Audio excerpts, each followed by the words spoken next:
First attack. اوكي نهاركم سعيد. ان شاء الله يكون هيدا المؤتمر مثمر ومفيد لطلابنا اكثر ما هو مفيد للاكاديميين، لانه بالنهايه كل العمل اللي عم نعمله هو لا يثمر عند الطلاب اللي هن مستقبل الاعلام ومستقبل الوطن. أهلا وسهلا فيكم مجددا بجلسة المؤتمر الأول لرابطة أكاديمية الإعلام في لبنان. رابطة أردنا من خلال إعلان ولادتها أن تشبه عرابها الإعلامي والسياسي والأكاديمي معالي وزير الإعلام ملحم رياشي.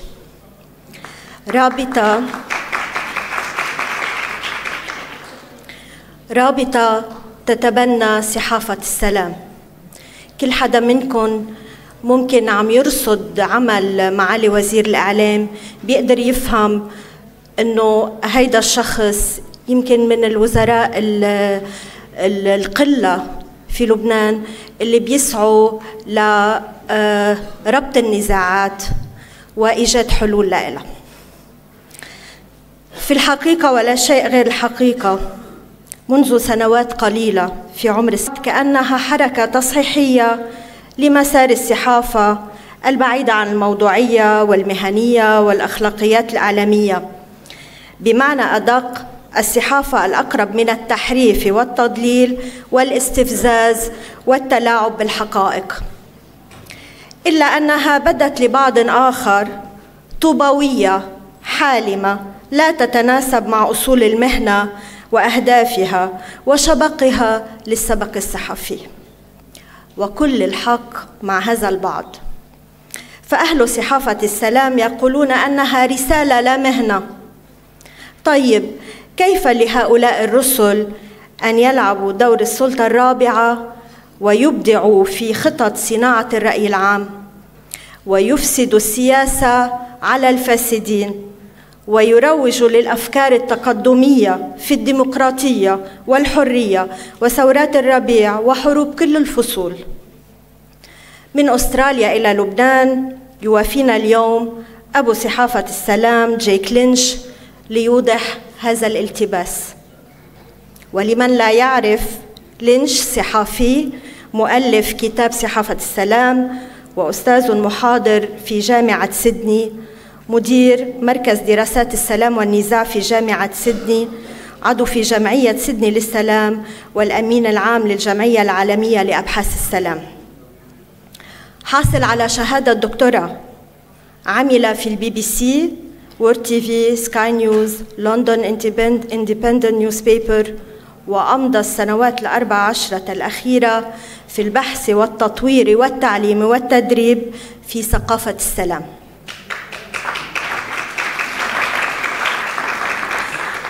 في الواقع يؤمن هذا الرجل ويبشر أن نقل الحقائق بطريقة سلمية يمكن أن يخفف من حدة النزاع ويسهم في احتواء ارتداداته العنيفة، إن من خلال انتقاء المعلومة أو اللغة أو الصورة. أستاذ جيك، بربك قل لنا كيف تحول وقع الكلمة من حد السيف في صحافة الحرب والسياسة إلى حدود السماء في صحافة السلام. جيك لينش، تفضل المنبر لك. Please welcome Dr. جيك لينش.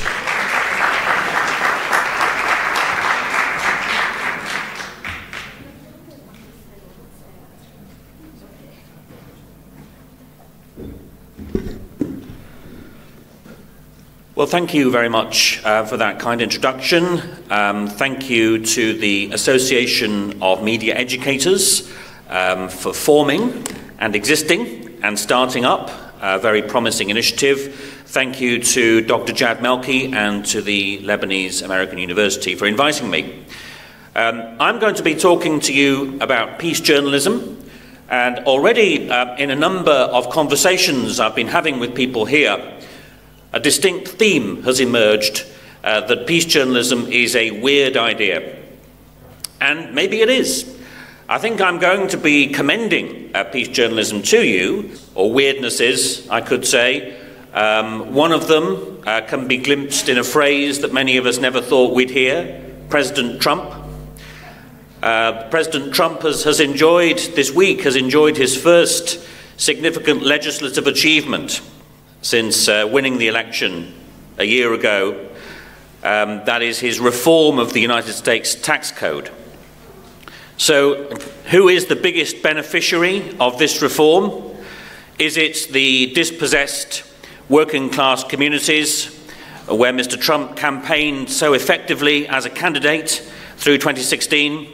Not necessarily. It is in fact these guys, the Apple Corporation, which according to the Financial Times stands to benefit to the tune of $47 billion in the reduction of tax rates that would apply to them if they ever brought back to the United States the $250 billion that they are hoarding in cash in overseas bank accounts. So that's just one glimpse or one symptom of a world in which we are surrounded by disconnects. And some of those important disconnects are about the loss of credibility in the eyes of global publics of certain still dominant ideas. And there are several of these. And one of them, for example, is visible in this picture, which is from a couple of days ago in my adopted country of Australia. And this is a protest against a large coal mine which is being planned for northern Queensland called the Adani mine. And you can see Nemo has been found. You know that film Finding Nemo? They found Nemo, and now Nemo is protesting against this coal mine. And the Adani mine is one of two projects which have been identified as so-called carbon bombs. The Adani mine is a carbon bomb. The other carbon bomb on the agenda is the XL Keystone pipeline in North America, which would open up the Alberta tar sands to global export. So these carbon bombs are so called because bringing them on stream into the world's supply of fossil fuels would be enough to bust our allowance. They alone would ensure that the world would miss the target of keeping destructive climate change to below the 2 degrees Celsius increase, which has been identified as the danger level. And it's for that reason that these kind of projects have lost majority public support in Australia. And these people are demonstrating. They were joined by 2 members of the New South Wales State Parliament, which is the state in which my University of Sydney is located. And those 2 members of Parliament were among the protesters who were arrested at the scene of the protest. They were arrested. And that, I think, is symptomatic. That because these dominant ideas, and I call this one extractivism, the idea of extractivism, that we should carry on extracting resources and using them without really paying any heed to the consequences, these ideas are losing majority public support as people become aware of the drawbacks associated with them. And for that reason, they are now being prosecuted not through argument and debate, but instead through repression and suppression instead. Now, that is part of the rather grave outlook, I would argue, for journalism. Journalism depends on freedom of expression in order to fulfill its mission of being a civic tool in democracy, alerting us to what is going on. and partly responsible, I think, for the closing horizons of press freedom is this disconnect between these still dominant ideas and public opposition to them. Another one would be neoliberalism in economic policy, the idea that corporations should reign supreme and have no necessary let or hindrance applied to their activities, which seems to be implicit in the Republican tax plan, which has just been adopted in the United States. Another one which I'll concentrate on more in this talk is the so-called war on terrorism. The war on terrorism as a fund of ideas for understanding and responding to conflict. And that is now, again, a dominant idea which is being still iterated against the backdrop of an increasingly sceptical public opinion in many countries because of the widespread awareness of blowback. That is to say, the trouble that is created and stored up by the routine recourse to the use of military force in responding to conflict. Another one is Israel's occupation of Palestinian territories.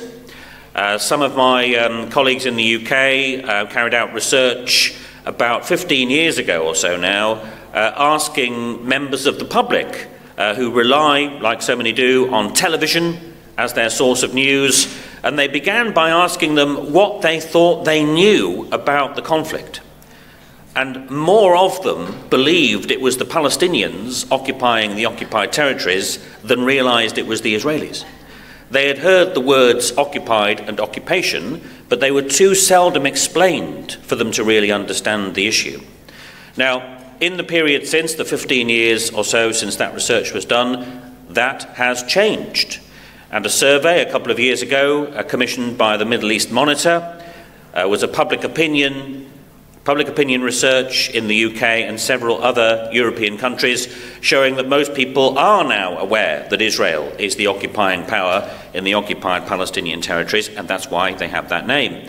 So again, there's a backdrop of public awareness.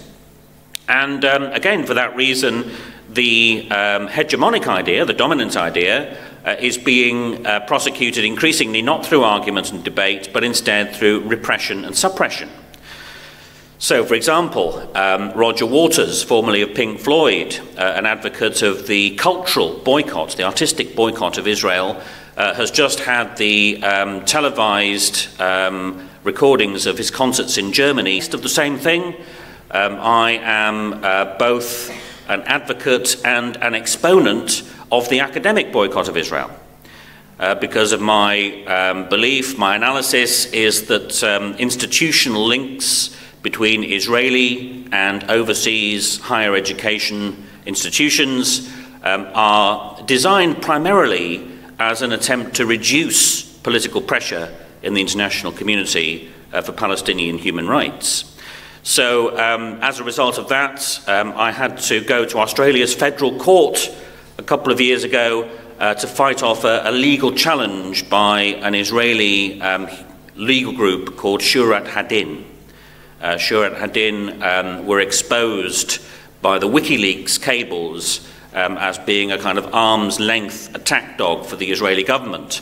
And again, the object of that exercise was not to engage with the case for the boycott, not to try to launch a justification for the occupation of Palestinian territory, but to try to silence people who wanted to raise their voice in opposition to it. So that's really symptomatic of today's world.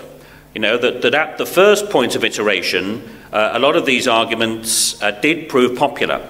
I am old enough to remember my entry into political life as a young activist on the left of politics in the UK, and at that time, the arguments put forward by the Thatcher government about opportunity and free markets and the idea of so-called trickle-down economics, that if you encourage wealth creation, then everyone will get a bit of the proceeds. Those arguments were very popular and very successful. And I often used to come off worst in those arguments, advocating the other side of the case.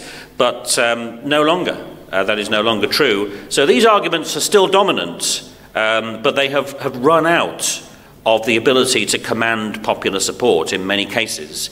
And that, I think, accounts for the rather strange situation we're in now, where we are, as it were, waiting for new candidates, new ideas, new paradigms to be put forward and adopted and to replace these old ones. And maybe in peace journalism we can catch at least a glimpse of a new paradigm for news and a new paradigm for journalism, which could take its place in the journalist's repertoire and could indeed be effective, I hope, as I will go on to suggest, in addressing some of the points that speakers made in the previous panel. So the lower picture here, by the way, is of armed police in the UK on patrol in the city of Manchester in northern England, which was attacked by a suicide bomber in June last year, June this year, I should say, which resulted in the deaths of 22 people. And that I'm suggesting is symptomatic of the blowback from Britain's involvement in responding militarily to conflicts, which is responsible for the loss of credibility of this idea of the war on terrorism. So that's the kind of situation we're in, and as I've said, it's resulted in closing horizons of press freedom. This is a diagram from the international campaigning organisation Reporters Sans Frontières, Reporters Without Borders, showing the state of press freedom around the world, and the darker the colour, the less free journalists are. And it remarks that for many years it's found that it's been quite obvious where journalists are least free, what it calls the usual suspects, about 24 countries such as North Korea, for example, or Sudan, totalitarian states. But the freedom for journalists is now decreasing beyond those usual suspects to include such countries as Turkey, Kenya, Brazil, Cambodia, India and Russia. So the overall picture is not favourable. And in a sense, that is a tribute to the enduring importance of journalism, the enduring importance of professional journalism assembled on the basis of a remit for factual reporting and animated by a sense of social responsibility, informing society in order to appraise the world around them and make decisions and form opinions accordingly. It was, I think, an Argentinian reporter, Horacio Verbitsky, who said that journalism is what someone somewhere doesn't want you to know. The rest is advertising and propaganda. And that's an ongoing tribute, I think, to the importance of journalism. So journalism, in my view, will need its publics to support and defend it. Perhaps, as was suggested earlier, by being persuaded to pay more for it at the point of use, if existing funding models are now declining in their ability to sustain it. And my question, therefore, is what does journalism need to do in order to win the support of its publics to the extent necessary to keep it going in today's mediascapes? And that's where I'm going to take a step back and try to peer a little more deeply into one of the journalist's most important jobs, namely the reporting of conflict.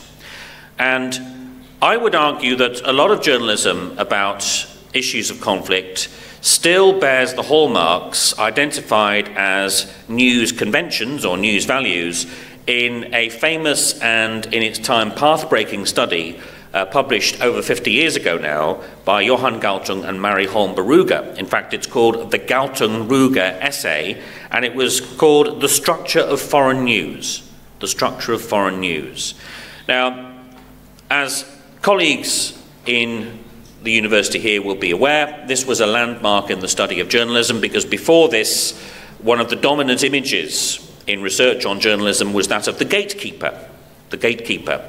So the journalist has the job of reporting the facts, but there's a problem with that because, of course, there are many more facts than can be fitted into the reports. So the question really is, on what basis does the journalist discriminate between those to be reported and those to be omitted? And the image of the gatekeeper was of the journalist letting facts through the gate, admitting them to the news and keeping the rest out. But that really placed a great deal of emphasis on the individual preferences and awareness of the journalist herself or himself, usually himself in those days, of course, and too little emphasis on the influence flowing from the structures within which that news was being produced. So Galtung and Ruger studied the reporting of several conflicts in Norwegian newspapers and tried to identify what they called the news values or tuning signals. So the metaphor was from a radio, the tuning signals, what signals were more likely to be tuned into and work their way through into the news. And one of them was fairly obvious, which was threshold. A big story is one that has an extreme effect on a large number of people. Now, threshold also depends on where the news is being produced and at whom it is aimed. Protests over the Adani coal mine are big news in Australia, but they would not necessarily be big news in, say, Croatia, something like that. So threshold, and this is an emerging theme of the essay, threshold depends on the economic structure of the news industry. It's where you are trying to sell the content that determines the content of what you report. The next one was frequency. Another one was frequency. What is likely to be reported are events that occur suddenly and fit well with the news organisation's schedule. And again, if, like me, you've done any work on a daily newspaper, you'll know that a very important focal point of activity is the morning news meeting. And if you're working on a story, you have to go and sell your story in the morning news meeting. And when you do that, people will want to know not merely why should we report it, but why should we report it today? And you will have to tell them, well, we report it today because this is what has changed since yesterday, or since the last time we looked at it. So there's an inbuilt bias in favour of events with a determined beginning, middle and end, all of which occur in the interval between editions or between deadlines. And lastly, one of their so-called tuning factors or news values was negativity. Bad news is more exciting than good news. So the argument is that the operation of these conventions over time influences the content of news to a particular shape or pattern, such that the kind of facts that get reported are always the same kinds of facts, and of equal importance, the kind of facts that get left out are always the same kind of facts. So that's illustrated in these two pictures. So far as the media of the troop-supplying countries were concerned, the Australian media, the British media, the American media, there was a period around the invasion of Iraq in 2003 where it was the dominant story. And here's a probably American news crew embedded with a forward unit in that episode in the top image. And then in the bottom image, the emergence a few years ago of fighters belonging to this group, Islamic State, or ISIS as it was called then, brought Iraq back to the news. But in between times, in the media of those troop-supplying countries, everything had gone quiet from Iraq. So as far as their readers and audiences were concerned, where had this ISIS group come from? We were shown the events, and there's the smoke in the background from one of the events that was being reported, but we were not shown the process that had led up to the events. And what is bequeathed, therefore, is a narrative for the reporting of conflict which consists largely of big bangs, bombs, bullets and battles, to the exclusion of processes that lead up to them. And that's very significant, and it leads to a dominant diet of what Johan Galtung subsequently called war journalism. War journalism. Now, in that context, that doesn't merely mean reporting of wars. What it means is the kind of journalism which has the effect, usually without intending to, but has the effect of naturalizing and legitimizing the use of force in response to conflict. That is to say, naturalizing and legitimizing further violence, making it make sense, making it appear inevitable, paving the way for violence, sensitizing and preparing communities for violence, sometimes even mobilizing them for violence. And that was the dominant diet of war journalism that was the result of the operation of these conventions, which therefore required, as a remedial strategy, to be devised peace journalism. So here are some of the headings only in Johan Galtung's peace journalism model. And peace journalism is a set of distinctions in the representation of conflicts, which can be arranged under these headings. So in the column on the right, as I've already indicated, war journalism is war or violence orientated. War or violence orientated. And therefore it is concentrating only on the violent events and not showing the reasons why people engage in the violent events, not showing any of the issues, any of the frustrations, any of the deprivation which may lead people to give their allegiance to violent groups, for example. It also typically presents just two parties to a conflict, two parties contesting the single goal of victory. That is to say, it's presenting a conflict as a dynamic whole which is leading to victory for either one side or the other, because there are only two sides, and it will only end with that victory, which of course is defeat for the other side.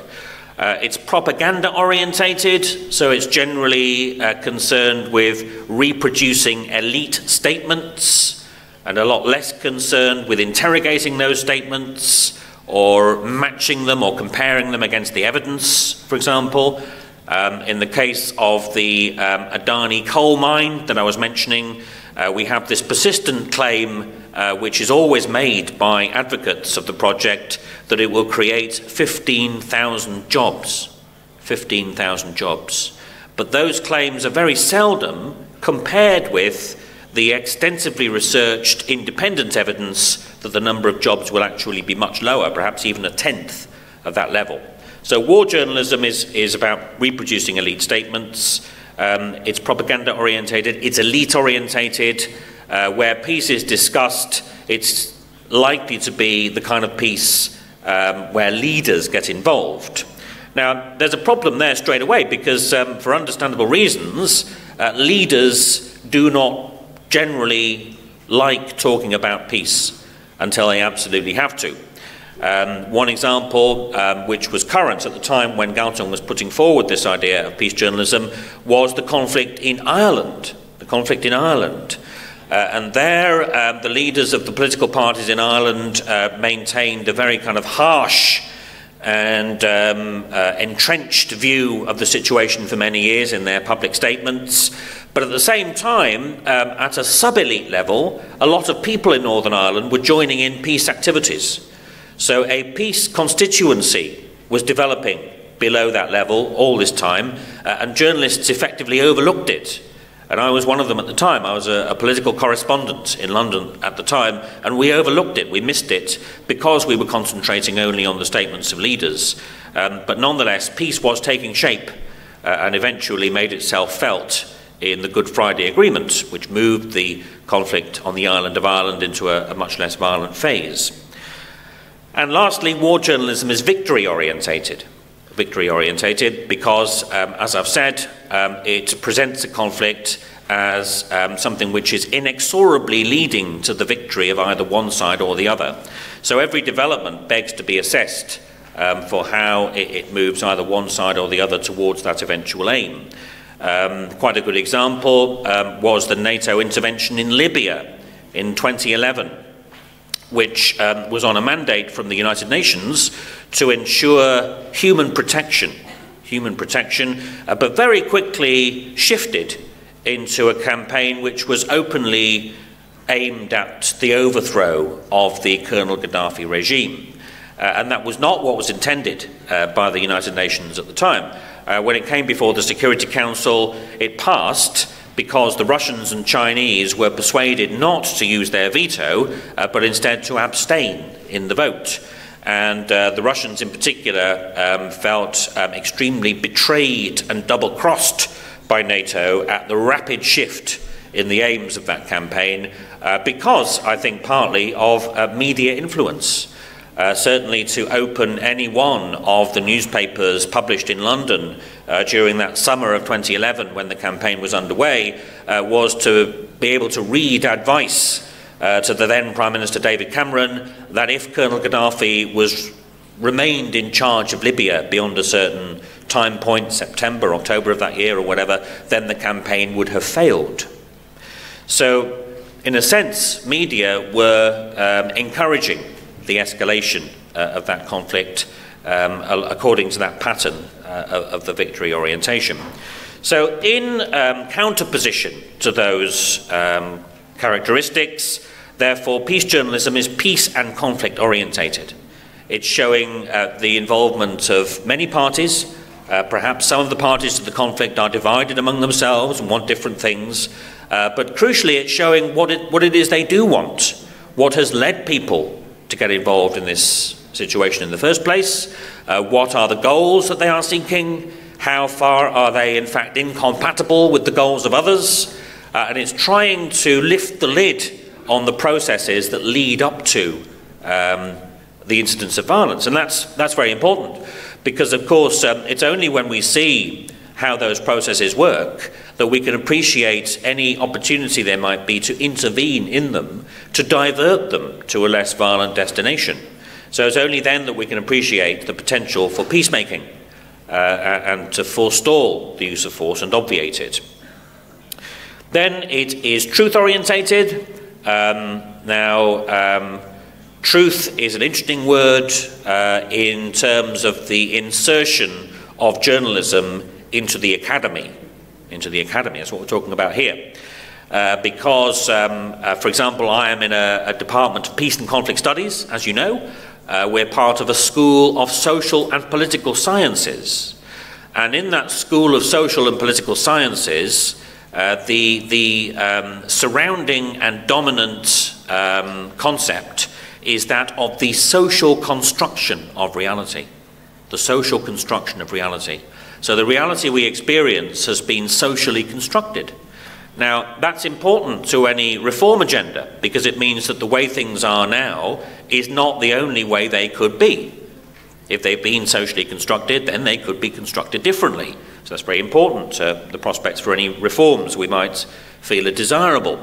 But it also means that when journalists report the facts, it must be borne in mind that the facts are also themselves socially constructed. Now, some facts announce themselves as being socially constructed. For example, the consensus on climate change of the Intergovernmental Panel on Climate Change. The consensus on global warming. That global warming is underway and it's caused by human activity to a large extent. So that is a scientific consensus that's been produced by the work of scientists. And that's an asset for all of us, by the way, because the science has been done mainly by people using public money. That's money we've paid in taxes. So that's why it's very important to take it as the starting point for debates on what we do next. But there must be some kind of reconciliation, I think, in a kind of academic context between the journalist's remit to factual reporting and the social construction of reality. And it's debates around how to do that that have taken place in the research to which the peace journalism model has given rise in that particular category. Peace journalism is people-orientated, that is, it pays attention to peace initiatives, suggestions, bridge-building exercises, ideas, people finding ways of living together, all of which take place below the elite level. And it's in those everyday exchanges and daily relations between people that peace may actually be constructed, peace may actually take shape. So it's very important to connect with that. And lastly, it is solution-orientated. It is solution-orientated. If we can perceive the reasons why people have entered into a conflict in the first place, then we can also perceive what could be done in order to ameliorate the situation, in order to provide alternatives to violence and alternatives to the use of force. So these are the headings under which the peace journalism approach can be summarised. And in that, they are at the opposite, in a sense, from some of these dominant ideas which have been the hallmark really for the past period in the so-called war on terrorism. The war on terrorism has been a dominant ideology for understanding and responding to conflict, certainly since the 9/11 attacks in the United States. Okay? And one of its precepts is this. This is the front cover of Newsweek, as you can see, which was the edition produced directly after the 9/11 attacks. And for Newsweek, this was both a global story and a local story, since their office is just down the road from the World Trade Center. And it's attempted, as you see there, an interrogative treatment. It was trying to do a bit of peace journalism. It was trying to ask the question why the people responsible had come to feel that was something they needed to do. Within its own limitations, which we can understand, but in its own terms, that was a little bit of peace journalism. Similar treatments were put forward in Time magazine and New York magazine. These were at that time the three news weeklies that competed with each other on the newsstand. But the following day, these magazines were the subject of a lead editorial in the tabloid run by Rupert Murdoch called the New York Post. And the editorial was scolding them. The editorial was criticizing them for thinking what it called dubiously deep thoughts. Dubiously deep thoughts. There was no deep thinking required, it said. We merely need to realize that these people are out to get America, and if we give them the message that we're trying to understand them, then that will only encourage them, it said. So this was the journalists were being accused of being unpatriotic, basically, perhaps even traitorous. So that was a very poor lookout, really, for press freedom, apart from anything else. And at that time, one of the key ideologues of the neoconservative movement, which rose to prominence following the 9/11 attacks, was this man Richard Pearl. Richard Pearl had been an official of the Reagan administration, and at that time he chaired the Defense Policy Board, which was a think tank within the Pentagon, and he said we need to decontextualize terror. Any attempt to discuss the roots of terrorism is an attempt to justify it. It simply needs to be fought and destroyed. Now, this, I take it, is really a dominant, or a statement in a nutshell of the dominant idea in the war on terrorism ideology. The idea that there is something called terrorism, and it is right and proper to wage war on it, depends on conceiving it as something that crops up like a bolt from the blue. That it must not be allowed to have any process of development. So what is responsible for it? Well, it must be the evil of the people who do it. That's the only possible explanation. And therefore, without being able to see or consider or understand the processes that lead up to these events, all that is left is fighting and destroying. And that's why it's appropriate to have this war, a war on terrorism. And that's really been the dominant ideology of many states, many governments around the world for understanding and responding to conflict, certainly in the period since. I know that because I should say that therefore it sort of fits with the previous idea, okay, that if journalism is preoccupied chiefly with showing us the events at the expense of the process, then I'm afraid journalism provides a very receptive vehicle for that ideology of the war on terrorism, and the two go together. So war journalism and the war on terrorism have kind of gone together in this period. This is still with us, and I know this because of lots of research findings. For example, in the media of the UK. Media of the UK is a major troop supplying country, and in the media of the UK, that is still the dominant portrayal of conflict and the responses to it. So, for example, some research I carried out were following the so-called Bataclan attacks in Paris in November 2015, and I looked at the output of 3 BBC programmes. The Today programme on Radio 4 and 2 television programmes, the 6 o'clock news and Newsnight, which is a late night discussion programme. And what I was looking for was any evidence of what is sometimes called the blowback thesis. That is to say that an argument against Britain carrying on, taking part in all these wars, should be its effect on the populations on the receiving end, and the conditions that creates then for further violence to come and be perpetrated in the UK or in other European countries. And at that time, the leader of the opposition Labour Party put forward this blowback thesis in a statement to Parliament and said it's vital at a time of such tragedy and outrage not to be drawn into responses which feed a cycle of violence and hatred. So the idea that there could be such a thing as a cycle of violence and hatred is precisely to identify a process. What is that process and how is it leading to further violence? And then he went on to say, President Obama has said that ISIS grew out of our invasion of Iraq and is one of its unintended consequences. So to the extent that violence attributed to or claimed by or inspired by ISIS or Daesh or Islamic State, to the extent that that is now a threat to the UK, to troop supplying countries, to any countries, that is partly attributable to the previous actions of some of those countries, including the UK in its part in the invasion of Iraq in this case. Now, that is a point of view which is certainly well embedded in public opinion in the UK and elsewhere.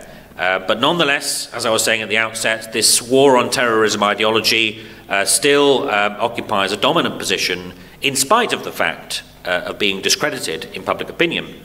So in the output over 3 days of these programmes, between them they were on air for 12 hours and 45 minutes. Mostly the Radio Today programme, which goes out at 3 hours per day. And of that 12 hours and 45 minutes, the time allocated to putting forward this so-called blowback thesis was 1 minute and 3 seconds. So the process leading up to the violent event is still suppressed and marginalised in the extreme. Certainly in the journalism put forward by the BBC, which, as you know, was where I used to work on this particular occasion.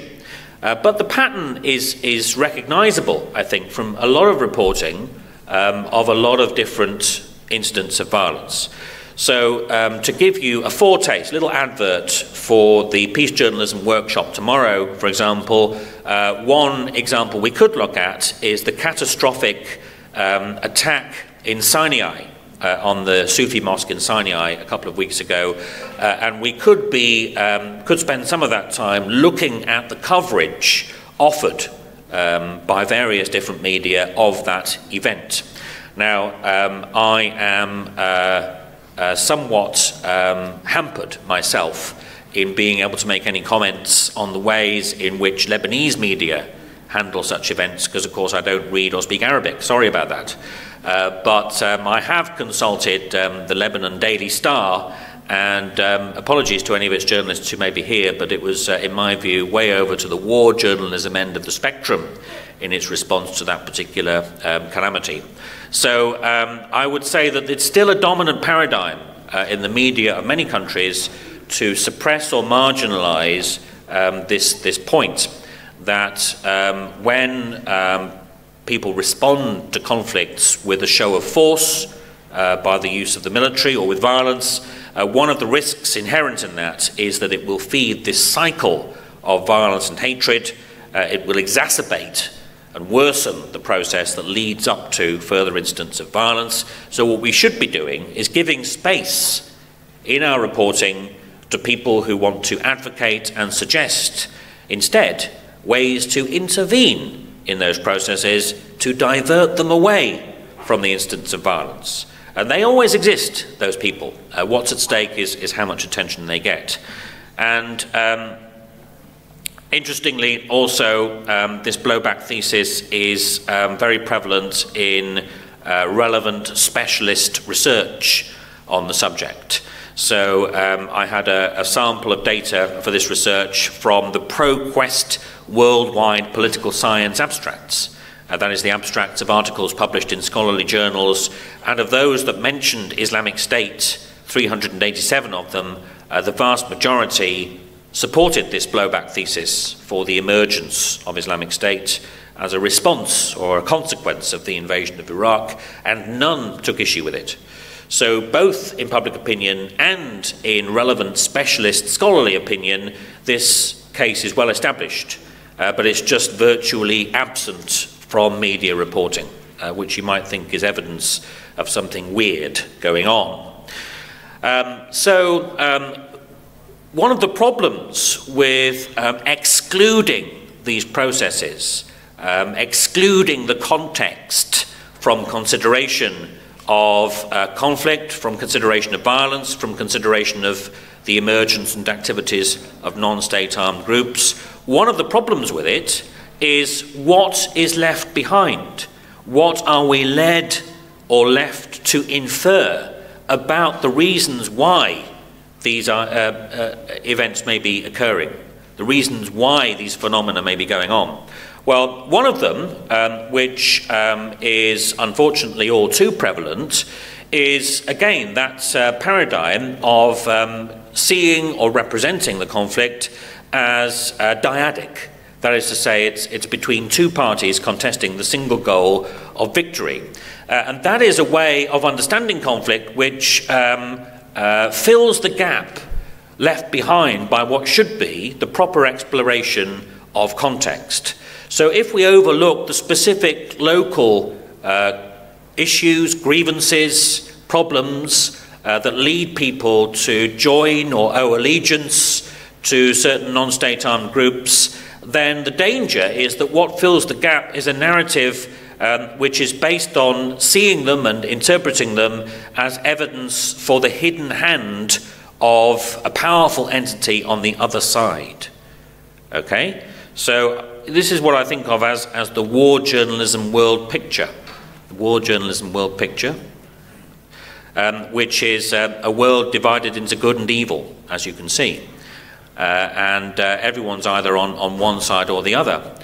Now, as you know, there's a very grave humanitarian situation in Yemen at the moment, which has been worsened by the bombardment led by Saudi Arabia, which is blamed for blockading ports and stopping humanitarian supplies. And one of the dominant stories that the Saudis tell to themselves and others about that conflict is that they are taking up arms in opposition to attempts to wield influence by Iran. Similar story in the Saudis' intervention in response to the so-called Arab Spring events in Bahrain a few years ago. And this narrative is now exerting itself throughout this region, that there's supposed to be this dyadic conflict between Iran and Saudi Arabia, and everyone's got to be on either one side or the other.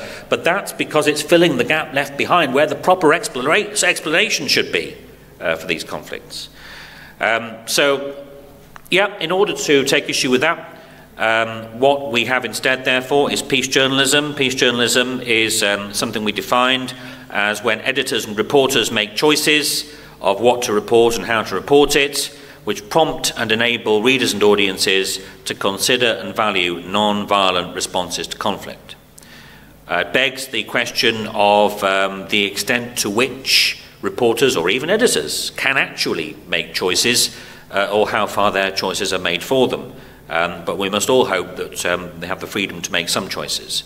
It's been the organising principle not only of scholarly research but also of reform efforts around the world, and this is where I'll leave off for the time being and invite your questions, that often in the form of training and development. So the top picture there is of journalists in Indonesia on a peace journalism field trip. The middle picture is a group of journalists undergoing peace journalism training in the Philippines.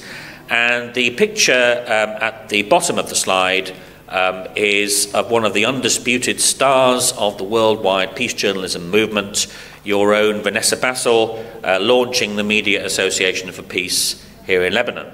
So there are some places where peace journalism has attained traction in and around journalism communities. It is a weird idea.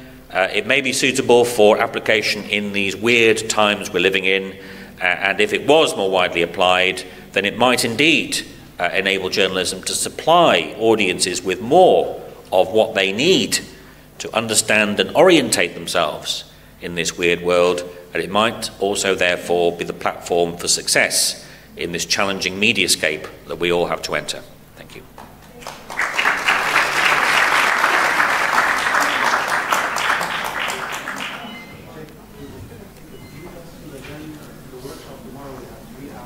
Sure. We'll have 2 or 3 questions only, okay?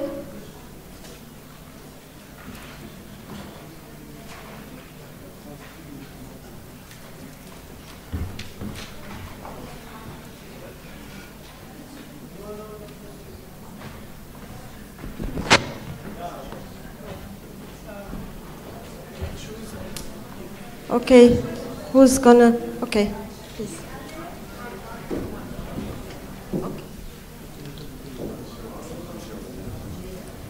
اوكي بليز خلينا نطرح الاسئله كلها فرد مره وبيجاوب عليها استاذ لينش لانه بكره عندنا الورك شوب مع هيك بنستفيد اكثر بكره معنا 3 ساعات. اوكي. What's going on? بسأل؟ سوري في حدا. اوكي. Hi Jake. Hi Rose. Thanks a lot. Like, couldn't it a little bit kind of, not so much directly about peace and non-peace, but for example, a form of journalism that, for example, could map the journey of how guns actually arrive in a neighborhood before people actually pick them up. For example, the arms industry and the role they play in weapons supply and I mean, wouldn't that be a much more kind of useful thing, for example, not to look for a solution, because how can media actually be solution-orientated, but to be more investigative and more challenging of the powers that be in elite interests and economic and capitalist interests? Thank you. Thank you for the question, Rose. Certainly, it can be solution-orientated in the sense of reporting on the activities of people who are trying to seek a solution. So it's an advocacy position regarding journalism. It's advocating reform in journalism. But it's not trying to turn journalism into advocacy. It's trying to report on the activities of advocates. And one of the things they could advocate would be controls over the supply of weapons. To give journalistic coverage to the campaigning efforts of people to stem the supply of weapons would be peace journalism, for example. I suppose what I feel is really most conspicuous by its absence is any coverage of what leads people to pick up the guns once they're there. And that's the explanation for conflict, which is too often missed out. And when it's missed out, it leaves a gap, and into the gap come these other explanations which lead directly to further violence. That's the point. ندى الحوت تلفزيون لبنان، كيف يمكن أن نطبق سياسة السلام في الإعلام وفي الشرق الأوسط، خصوصا ما يحدث حاليا من صراعات عربية أو موضوع الاميركي وموضوع القدس؟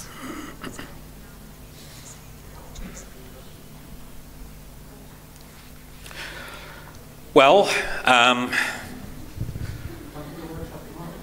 yeah, come to the workshop tomorrow. As you know, the issue of the rights of Palestinians is an issue that is close to my heart and one I've been involved with for a long time. And there are very familiar issues in the journalism field connected with that. So, for example, we've seen in recent days a lot of coverage. I've seen quite a bit of coverage in US media, Huffington Post, for example, The Guardian in the UK, the BBC. So the kind of media I can see, and they're good media. I mean, they're very good journalists working on those media, and they're very well resourced and everything. But the formula tends to be that President Trump has recognized Jerusalem as the capital of Israel, but the international community does not regard Israel's occupation of East Jerusalem as legitimate. Well, it's not that it doesn't regard it as legitimate, it's not legitimate. It's not legitimate. So that should be reported not as an opinion on the other side of President Trump's opinion, but as a fact. Now, in a sense, journalism has the job of distinguishing facts from claims. And we're in big trouble when there's a kind of blurring of that boundary. So a classic example of a fact, of a claim that was reported widely as a fact, Iraq's weapons of mass destruction. That was only ever a claim, but in a lot of media it was reported as a fact, and it led to big trouble. I started my presentation with a very well-known example of a fact that's reported as a claim, that is human-induced climate change. Well, similarly, the illegal Israeli occupation of Palestinian territory, that's all fact. There's no opinion in there. There's no claim in there. That's a fact and should be reported as such. So that is the number one thing that would need to happen. And what that means is that it has implications, I think, for our definition of peace. I have that label of peace around my neck, okay, because I'm a peace professor. So everywhere I go in the world, I'm a peace guy. So what do I mean by peace?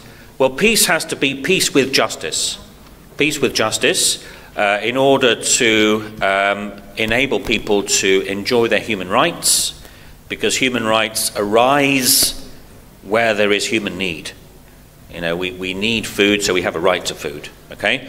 So we can't bargain with our human needs. We can't negotiate over them because they're something we are made out of. So therefore we can't have peace at the expense of our rights. So peace has to include human rights, has to be peace with justice, otherwise it won't work. So these are the kind of distinctions that need to be established as the grounding, I think, to then go on and talk about what peace would look like. Hello, Fatima Takach, Maaref University. I think peace journalism should be directed to the Western media outlets. As a Lebanese and suffered and still suffering from occupation, I argue for justice journalism. Yes, it's been very important, I think, to insist that peace journalism is the organizing principle for research agendas which are of equal application anywhere. This is not something that a group of well-meaning Westerners are transferring to the rest of the world, because everyone is well aware both of the strengths and of the weaknesses of Western media. So it can't be that we know how to do it and we're going to tell you. Peace journalism has been hammered out as the result of conversations involving journalists and others from all over the world. So it's a way of engendering solidarity between people who want to advocate for reform within media in all places. And it has to avoid that idea of West is best, if you like, because you know, there are strengths in Western media, but also weaknesses. Yes, hi, thank you. Just a quick question. What's more important to you? Is it an activist journalist or an impartial journalist? And do you think that sometimes they may be in conflict to be an activist and to be impartial? I think what activists need from journalists is for journalists to be impartial. That is to say, one way of looking at social movements, for example, activists are often in social movements, And social movements find it relatively straightforward to achieve what are called internal goals. So this conference is an internal goal. And this is gathering people who are interested in media, probably take a critical position on media, and probably interested in reforms in media. And it's a fantastic step towards putting us in contact with each other and enabling us to feel that we're part of this extended community. But what needs to happen from then is what was reflected in the panel earlier. The people outside this community need to be aware of this reform agenda and called upon to respond to it. And if they do respond to it, then that's the achievement of an external goal, which is the next step. But in order for that to happen, they must occupy a different space from us. So that we don't want to turn them into activists. If we're activists, we need them to be impartial journalists.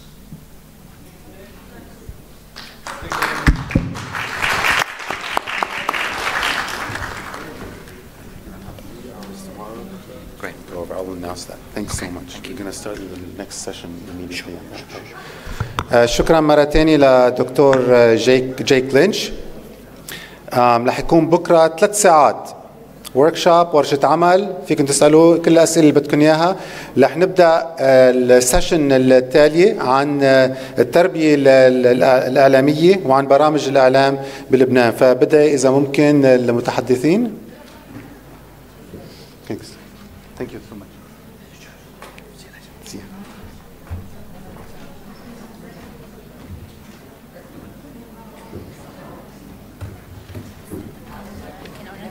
هلا اذا بدك انا فيني احكي من هونيك هالوقت انت خليني بس شيء هيك.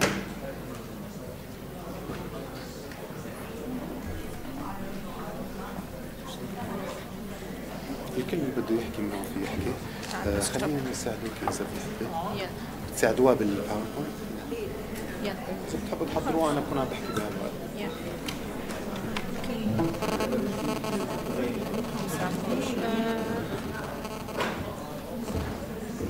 حتى على الديسكتوب؟ Yes.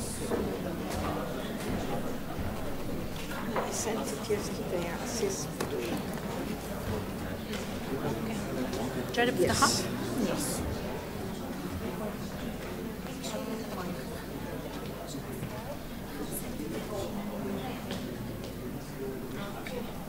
It's yours.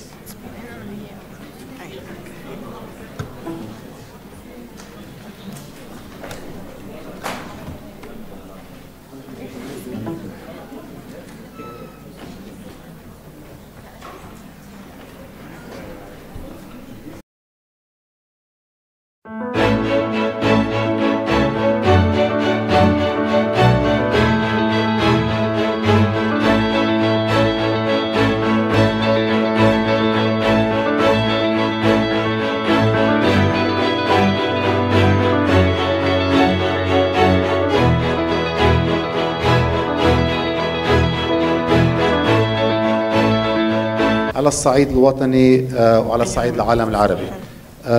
استاذ عواد عنده مؤتمر ثاني بعد ساعه فرح بلش فيه واطلب منه بدون ما اعمل المداخله قبل انه يحكينا عن اليونسكو شو عم تعمل بمجال التربيه الاعلاميه خاصه بلبنان بس طبعا كمان بالعالم العربي. بعرف انه في بعض المبادرات بالاردن وببعض الدول الثانيه فاذا ممكن نبلش معك.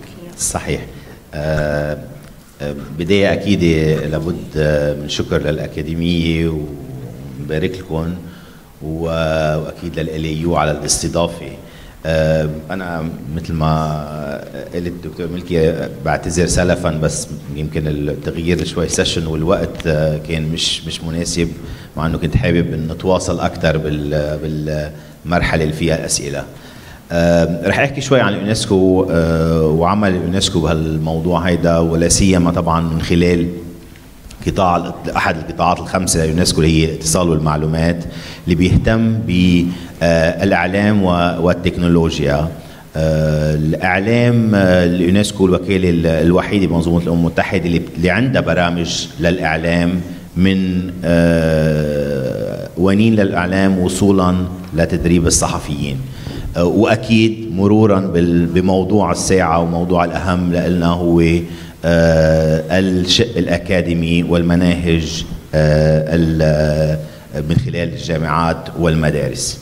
من هالمنطلق رح ضوي على كم موضوع وكم مبادرة قامت فيها اليونسكو على الصعيد العالمي، واكيد بنحكي كمان على صعيد المنطقه ولبنان، لهالبرامج اللي هي باتجاه المناهج الاعلاميه بكليات الاعلام من مواضيع مختلفه. وهون يمكن عمل المميز اليونسكو لانه نكون عم نشوف الحاجه وعملنا مع دول الاعضاء ونكون عم نجرب نشتغل على هالحاجه، ولا حسب الوضع وحسب يمكن كمان التقدم اللي عم نشوف عم يصير بالبلدان من تغيرات، من إن كان على الصعيد العام ولا على الصحافة بشكل عام، أو أكيد اليوم نحكي أكثر وأكثر على صعيد تقدم الاتصال والمعلومات والوسائل المختلفة. بموضوع المناهج، اليونسكو عندها مبادرات مختلفة، بداية على بموضوع الإعلام والصحافة. اشتغلنا على الصعيد العالمي على منهاج للصحافة، بنفس الوقت نشغل على كمان منهاج اللي هو النموذج كان واعتمد بكثير جامعات بدول العالم للصحافة، إن كان على صعيد الباتشلر أو على صعيد الماستر.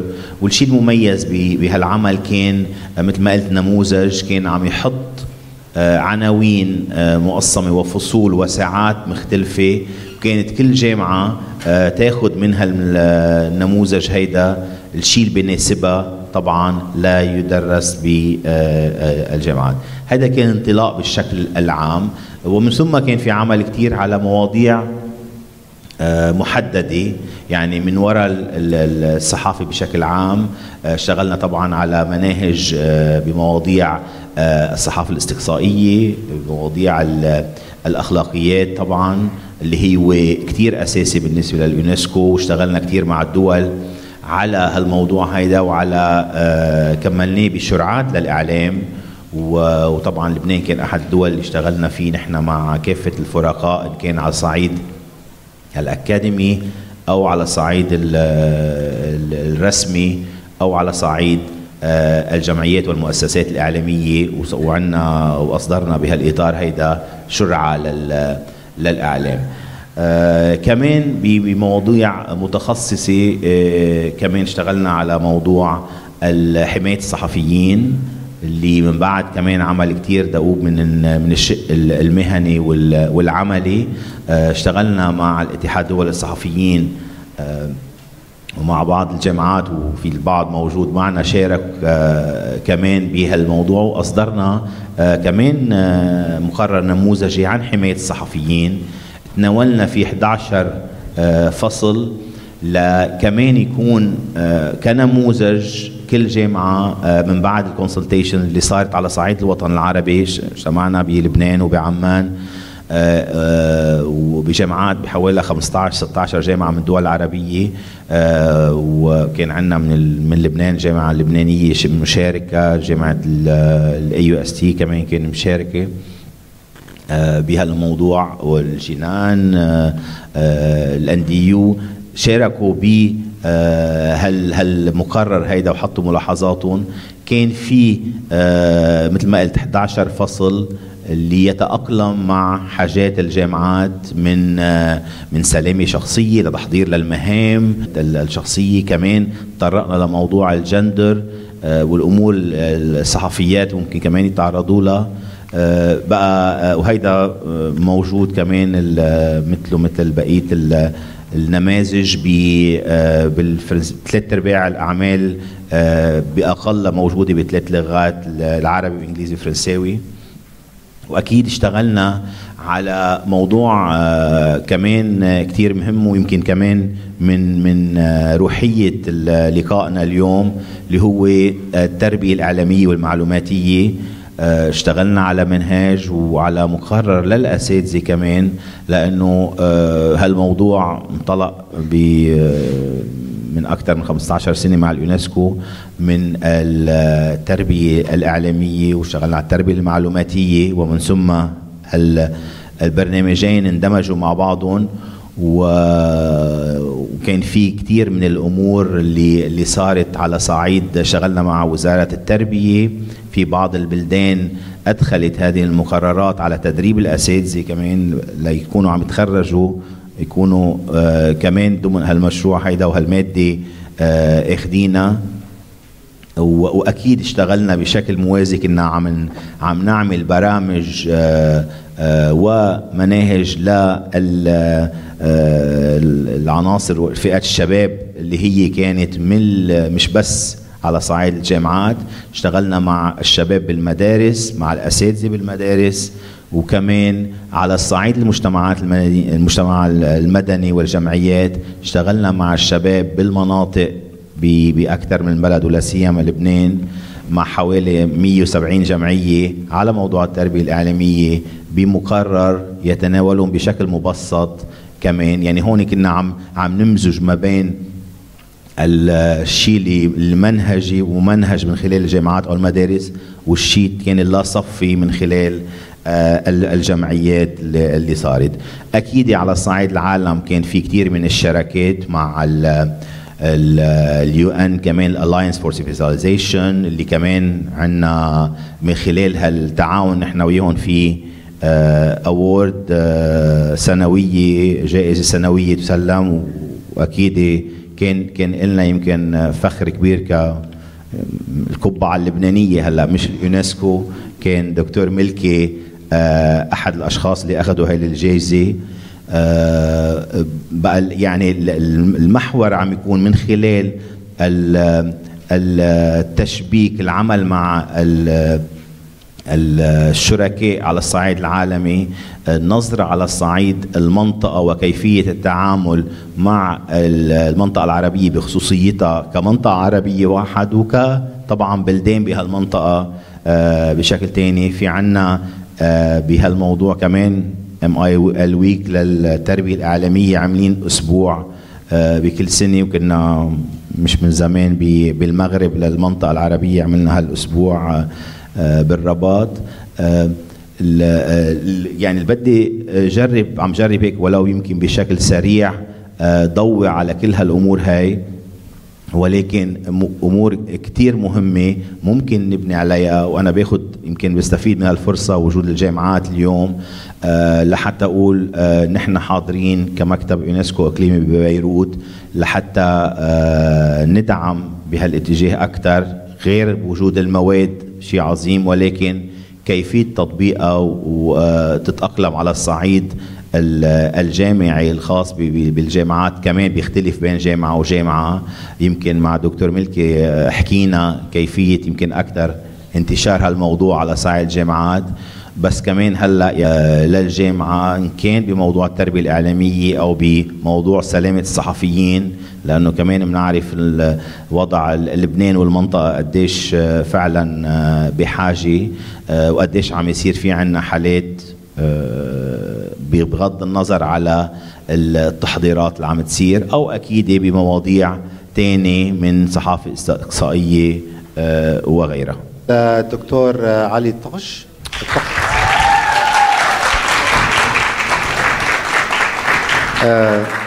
دكتور علي زميل أستاذ مساعد وعميد كلية الإعلام بجامعة المعارف،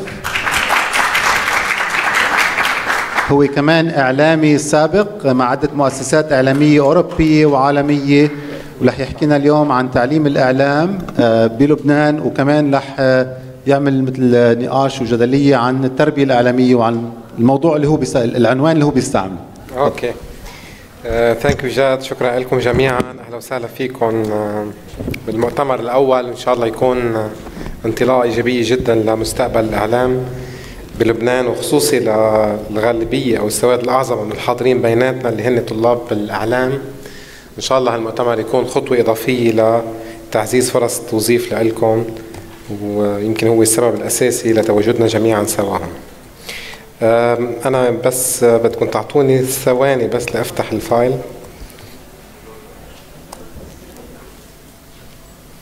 أوكي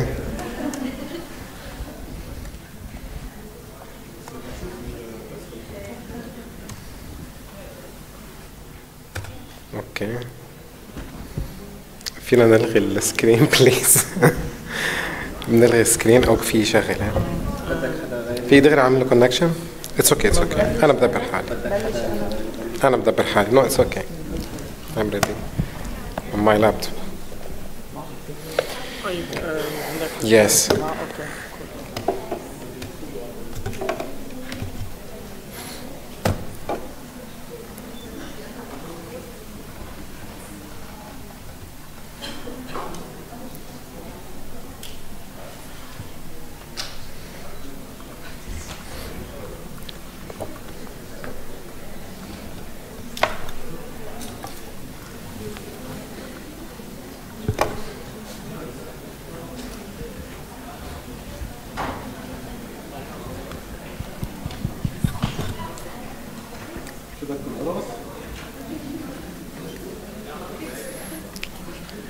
معلش ما اعطيناكم بريك بين الكينوت سبيكر والمحاضره.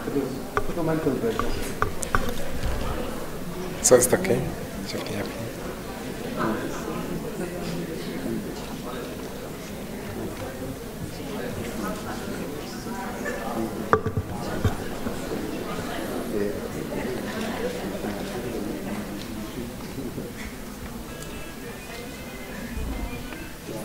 وصلته بس اوكي اذا حدا ما عنده سلايد. بعد انت ما عندك برزنتيشن، في عندك باوربوينت؟ لا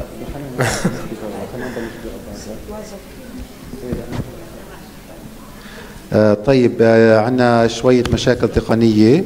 خلينا ننتقل اول شيء للاستاذه عباده كسر، باحثه في علم الاجتماع، أعدت أطروحة الدكتوراه في الجامعة اللبنانية بعنوان الإعلام المرئي اللبناني وإعادة إنتاج النظام الطائفي.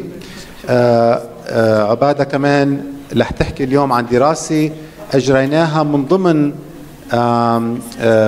أكاديمية التربية الإعلامية والرقمية ببيروت Medleb، اللي صرنا حوالي سنة ونص عم نشتغل عليها، واللي هي مدعومة من مؤسسة دوتشيفيلا واليوروبيان يونيون، اللي بتشوفوا اللوجوز تبعهم كانوا فوق، واللي هن داعمين هيدا المؤتمر كمان. فزقفة كبيرة لهم.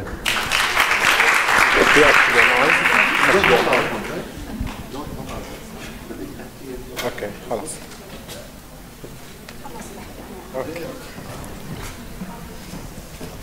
مرحبا. مثل ما قال دكتور جاد، نحن أعدينا دراسة بعنوان استخدام الشباب لوسائل الإعلام، كشف حضور التطرف ودور التربية الإعلامية كسياسة وقائية. تكشف هذه الورقة البحثية التي أعددتها مع دكتور جاد ملكي لأكاديمية دوتشيفيلا وبتمويل من الاتحاد الأوروبي عن جوانب اجتماعية وثقافية وتربوية لاستخدام الشباب لوسائل الإعلام، وتحديدا الشباب من عمر 14 ل 18 سنة، أي شباب الثانويات. وتعرض لهذا الاستخدام وتقوم خصائصه وانعكاسه في سلوكياتهم، وتعاين ما إذا كان يأخذهم باتجاه التطرف في ظل التطورات المهمة والسريعة التي تطرأ على وسائل الإعلام بما فيها الصيغة والمضمون. يأتي ذلك في سياق الكشف المعمق لممارستهم أو معرفتهم بالتربية الإعلامية والرقمية ومدى تأثيرها في استخدامهم لهذه الوسائل والحد من التطرف. لغرض تبيان هذا الاستخدام بشكل دقيق، ارتأينا التركيز على حضور كل أنواع وسائل الإعلام، وللتحقق مما تقدم أخذنا 16 مقابلة مركزة مع الطلاب والأساتذة توزعت على 8 ثانويات في كل المحافظات اللبنانية. سنعرض لأبرز نتائج الدراسة. أولاً، كيف يستخدم الطلاب وسائل الإعلام وكيف يحضر التطرف؟ كشف التحليل النوعي للمقابلات عن أنماط عديدة من التطرف في بيئة بحثنا، وجاءت كالتالي: المذهبي، التطرف المذهبي، التطرف السياسي والديني والعائلي، والتعصب للعادات والتقاليد، والتطرف الذكوري والعنصري والسلطوي. برزت هذه الأنماط بشكل كبير خلال استخدام الطلاب للإنترنت وتحديداً السوشيال ميديا أكثر من استخدامهم لوسائط أخرى. أخذ التطرف المذهبي شكلاً متشدداً بين الطلاب من أفراد العينة أكثر من غيره، فتم التعبير عنه عبر السوشيال ميديا بأساليب حادة وعنيفة إلى حد ما، حيث أنشأ طالب حساباً وهمياً على الفيسبوك عقب اشتباكاً مسلحاً بين حاجز أمني لحزب الله إبان دخوله إلى سوريا وبين أشخاص مدنيين ذهب ضحيته قتل وجرحى، واتخذ الحادث بعداً مذهبياً. بدأ هذا الطالب بإضافة طلاب الثانوية إلى حسابه وعمل على تأجيج الفتنة السنية والشيعية، فأوشك الوضع على اندلاع اشتباك بين الطلاب. وفي سياق مشابه أي في نمط التطرف المذهبي، ونتيجة لما عرضه برنامج للنشر في إحدى حلقاته عن رجل دين سلفي سني يكفر طائفة الشيعة خلال خطبة الجمعة، نظم أحد الطلاب في منطقة من الأغلبية الشيعية لحملة عبر الفيسبوك تطالب بالقصاص والانتقام من الشيخ وبكل الأساليب. ظهرت الانقسامات عبر السوشيال ميديا حول الأزمة السورية كنمط من أنماط التطرف السياسي الذي أخذ طابعاً تخوينياً بين الطلاب، لكن المفارقة أن طلاب الثانويات النخبوية يتابعون أخبار الأزمة لكنهم غير معنيين بالانقسام كما زملائهم في مناطق وثانويات أخرى. هذا ويظهر التطرف السياسي أيضاً على بعض صفحات الطلاب انقساماً حاداً حول القضايا الإقليمية المرتبطة بالصراع السني الشيعي في المنطقة وبين النفوذين الإيراني والسعودي، حيث لا نلحظ ذلك بين طلاب الثانويات النخبوية. يطغى التطرف الديني على منشورات الطلاب أيضاً أثناء المناسبات الدينية كعاشوراء والخلاف على تحديد أول يوم من أيام عيد الفطر المبارك. برز التطرف للذكورة في سلوك أحد الطلاب في ثانوية تقع في منطقة لبنانية طرفية بعد صدور نتائج الشهادة المتوسطة، حيث نشر صورة له على صفحة الفيسبوك مدججاً بالأسلحة احتفالاً بنجاحه، وما لبث أن حذفها بعدما انهمرت عليها التعليقات السلبية من أفراد الهيئة التعليمية. أما بالنسبة للتطرف السلوكي، سجلت لعبة كاونتر سترايك ردات فعل عدة تراوحت بين التضارب بالأيدي وتحطيم كراسي وطاولات المقهى وصولا إلى المطاردة بالأسلحة الحقيقية بعد انتهاء جولات اللعب واستمرار الشحن وتبادل الشتائم بين الرابحين والخاسرين. إذن كيف ظهر الشباب على وسائل التواصل الاجتماعي؟ تبين لنا النتائج التي ذكرت أن وسائل التواصل الاجتماعي والإنترنت كانت المنصة الرئيسة للطلاب من أفراد العينة لنقل سلوكهم وردات أفعالهم التي اتسمت بالتطرف العنيف في بعض الأحيان، فهم يقضون على السوشيال ميديا أكثر من 10 ساعات يومياً متنقلين بين تطبيق وآخر، حيث يتصدر تطبيق الواتساب قائمة استخداماتهم ومن بعده يأتي مباشرة تطبيق الفيسبوك ماسنجر. كيف يستخدمون التلفزيون؟ كشفت المقابلات أن 3 من الطلاب وفي ثانويات مختلفة لا يعرفون إطلاقاً تشغيل التلفزيون، ليس لأنهم لا يستطيعون بل لأنهم لا يحاولون، ذلك لأن الجهاز بالنسبة لهم أصبح ديكوراً في المنزل، ولأن اهتمام جميع أفراد العينة بمشاهدة التلفزيون بدأ يتراجع لصالح الإنترنت ووسائل التواصل الاجتماعي، وأن معدل مشاهداتهم للتلفزيون لا يزيد عن نصف ساعة يومياً. على الرغم من متابعتهم الخجولة لما تعرضه القنوات التلفزيونية، إلا أن الطلاب يقومون محتوى الرسائل الإعلامية التي تبثها الشاشات. هذا يدل على وعيهم لتلقي الرسائل الإعلامية الذي يعززه الأهل والمدرسة كما سنلحظ لاحقاً. أظهرت المقابلات عدم رضا أغلب الطلاب عن البرامج الحوارية السياسية التي تعرض على القنوات التلفزيونية العربية واللبنانية، وأجمعوا على أنها تنطق بلسان الدولة أو الحزب السياسي الداعم لها وتخدم أجندته. فمثلا لا تتابع إحدى الطالبات برامج كهذه، وبحسب رأيها إنها تقدم الأكاذيب وتستضيف أشخاصا ماهرين في تأجيج وتأزيم الحوار، في حين يفسر أحد الطلاب مشاهد التعارك والصراخ في استوديو بأنه قلة احترام للمشاهد، ولا يأخذ بعين الاعتبار أدبيات الخطاب، فينقل إليهم قيم التخوين وعدم احترام الرأي الآخر. يوافق طلاب ثانويات النخبة على هذا التقويم، لكنهم لا يشاهدون هذه البرامج إلا على القنوات الأجنبية كالCNN والTF1. وبحسب رأيهم فإن البرامج في هذه القنوات محترفة تحترم عقول المشاهدين، فيها تطرح قضايا مرتبطة بمصالح الدولة والأمن القومي، خلافاً للبرامج التي تبث على القنوات العربية واللبنانية والتي تتحدث عن مصلحة زعيم سياسي أو مصلحة طائفة، كالحديث عن حقوق المسيحيين أو إحباط السني أو فائض القوة الشيعي. في القسم الأخير، ما هي سياسات الثانويات تجاه استخدام وسائل الإعلام؟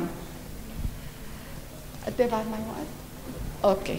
كشفت المقابلات مع أساتذة الثانويات أن معظم الأساتذة في إحدى الثانويات النخبوية لا يخافون أبداً على طلابهم من أي رسالة إعلامية يتلقونها عبر كل وسائل الإعلام، بما فيها الرسائل التي تحرض على التجنيد لجماعات إرهابية.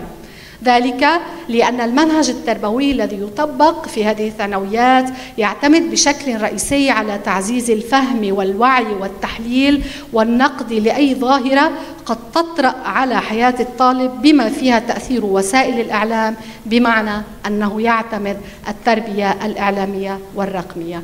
بس نص دقيقة بعد. أوكي. كيف تطبق الثانويات التربية الإعلامية والرقمية؟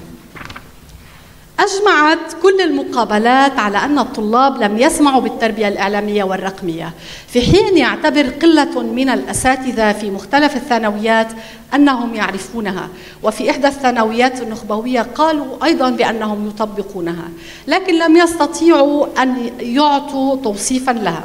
وفي الأخيرة يعتبر بعض الأساتذة أن لا خوف على طلابهم من مخاطر التطرف والإرهاب، لأن عملية رفع مستوى الوعي والتحليل والنقد تبدأ من اللحظات الأولى للطالب إلى حين بلوغه مرحلة يستطيع فيها مواجهة أي شيء يقابله بأسلوب واعي وحمائي. وهذا على عكس الثانويات الباقية، حيث أجمع كل الأساتذة فيها على أنهم يخافون على طلابهم من استخدام وسائل الإعلام، وتحديداً الرقمية التي تصعب فيها المتابعة والمراقبة والتوجيه.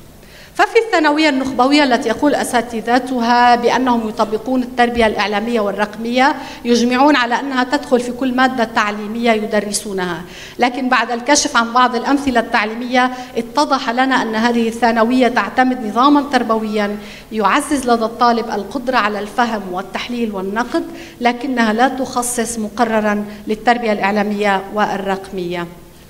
بالنتيجة نجد أن التربية الإعلامية والرقمية لم تطبق في الثانويات كمقرر مستقل ثابت في المنهج التدريسي، وبالرغم من أن البعض يلامسه في مضمونه كرفع مستوى الوعي والتحليل والنقد والتمكين من استخدام وسائل الإعلام الرقمية، وإن عملية مكافحة التطرف عند الطلاب على وسائل الإعلام في معظم الثانويات تقوم على التحذير والمتابعة والرقابة والتوعية بحسب الضرورة من قبل أفراد الهيئة التعليمية. وشكرا. شكرا عبادة.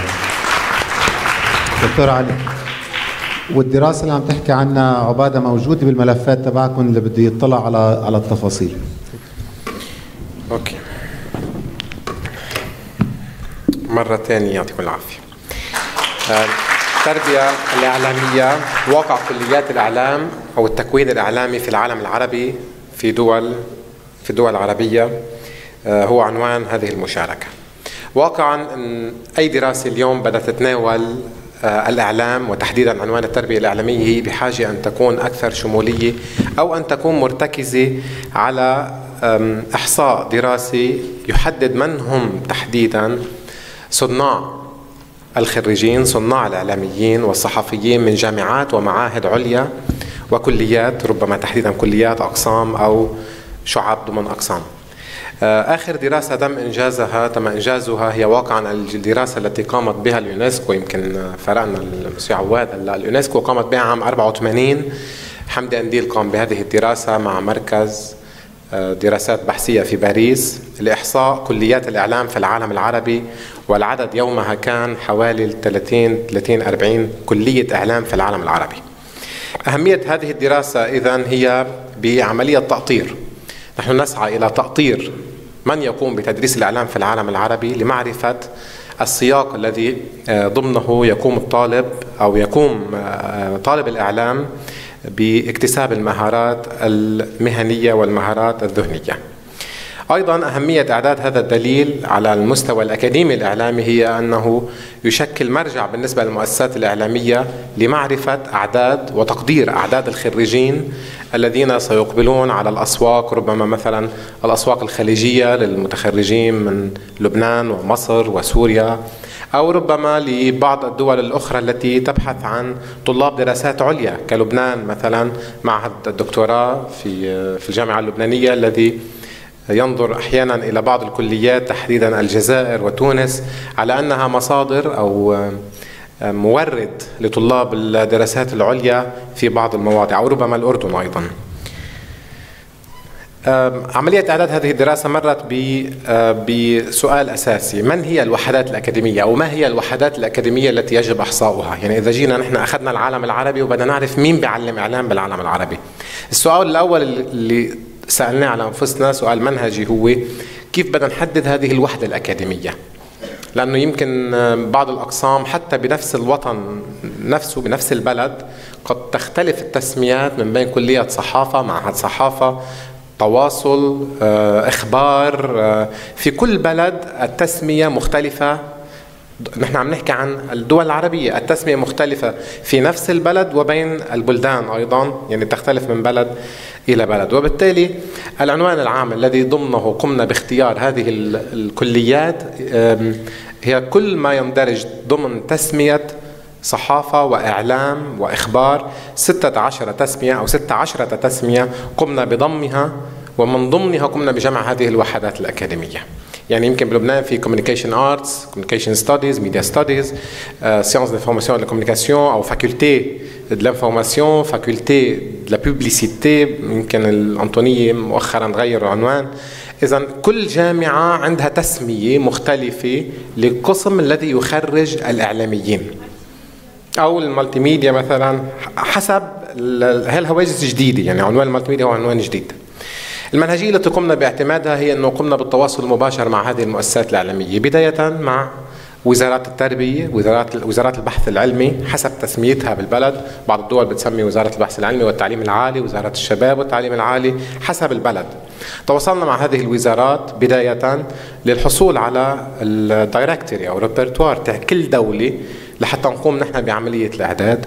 ومن ثم يعني توب داون من أعلى إلى أسفل تواصلنا مع الوزارات، ومن ثم في المرحلة اللاحقة قمنا بعملية بحث من خلال الصحفيين وخريجي المعاهد والمؤسسات التعليمية العالية بهذه الدول بغية التأكد من جدوى الدراسة. خلال عملية الدراسة كان في كثير من المعوقات، أبرزها أن هذه الدراسة كانت كلما يطول بها الأمد كان في عدد من الكليات التي تستحدث. هي أول تحدي. في تحدي آخر كان مرتبط بالوضع الأمني ببعض الدول، أو الوضع مثلا ليبيا، اليمن، وكمان سوريا لاحقا. إذن كل دولة كانت عم تمر بأزمات داخلية حادة كانت تمثل بالنسبة لنا عائق لتحديد من يدرس الإعلام أو الأقسام الجامعية التي تقوم بتدريس الإعلام. ونهاية قمنا بعملية كتابة وإعداد هذه الدراسة. بالمحصلة الأولى من حيث العدد الصحافي تحديدا جورناليزم كان بالجامعة الاميركية بالقاهرة. لاحقا أيضا القاهرة كانت سباقة مع جامعة القاهرة. وبين الخمسينات بين 50 و 59 كان عدد كليات أو أقسام الإعلام بالعالم العربي كله 3. بين 60 و 69 وصل العدد لل10.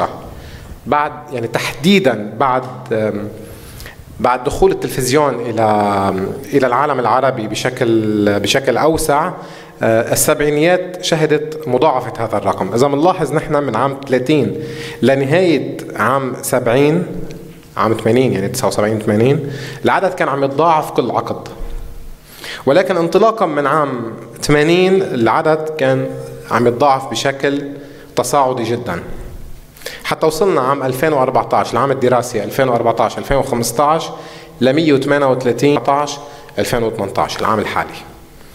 هي من حيث العدد. أما إذا جينا قسمنا العالم العربي أو الدول العربية الأعضاء في جامعة الدول العربية إلى مناطق جغرافية، في عندنا منطقة شمال أفريقيا، في عندنا منطقة الخليج، وفي عندنا منطقة المشرق. بمنطقة الخليج تحديدا لأنه هي يمكن الأكثر ثارة الانتباه، وهو من عام يعني بنلحظ انه حتى عام 70 ما كان في كليات، كان في بس كلية او معهد صحافي بالكويت تأسس باخر الستينات بداية السبعينات، ومن ثم بدءا من التسعينيات مثل ما بنشوف هون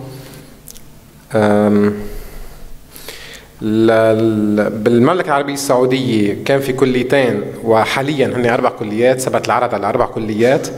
أما الإمارات هي التي حاليا تشهد عملية تصاعد بأعداد كليات وأقسام الإعلام، خصوصا أنه عندهم عدد كبير من المعاهد التطبيقية اللي بتدرس الإعلام.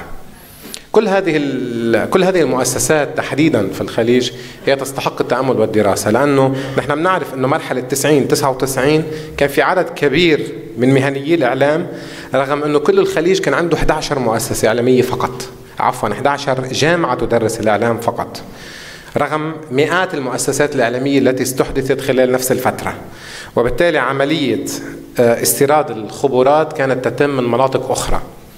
أما الواقع الحالي فهو مختلف، لأنه العدد هو أصبح جد عالي في الخليج، يعني صار عنده شبه اكتفاء ذاتي على مستوى تخريج الطلاب، وهذا يشكل تحدي لكل بلد إقليمي أو لكل بلد على حدة، وتحديدا ربما نحن كأكاديمية إعلام في لبنان. شمال أفريقيا، دول شمال أفريقيا تستحق أيضا الدراسة، لأنه في موضوع مصر هي الدولة التي نحن بعدنا عم نحكي هون أرقام، يعني من حيث الشكل العام. مصر اللي هي نشأت فيها أو تأسست فيها أول كلية إعلام وصحافة في العالم العربي، هي اليوم تمتلك أكيد أكثر من 23 آخر سنتين أو آخر عامين دراسيين مصر تم تأسيس عدد كبير من المعاهد الجامعية فيها اللي بتدرس الإعلام. هلا الرقم يمكن هو ظاهريا كبير، ولكن هو فعليا رقم ليس بالضخم على اعتبار حجم مصر وعدد سكانها وحجم المؤسسات وتعداد المؤسسات الإعلامية المتواجدة فيها. أيضا رقم آخر يستحق التأمل هو السودان. السودان تأسس فيها بالتعاون مع نيومن فاونديشن عام بداية عام 70 نهاية عام 69 كلية إعلام، وبالتالي كانت الخرطوم رائدة بتدريس الإعلام، ولكن الواقع ما زال عليه حتى اليوم كلية واحدة تدرس الإعلام في السودان.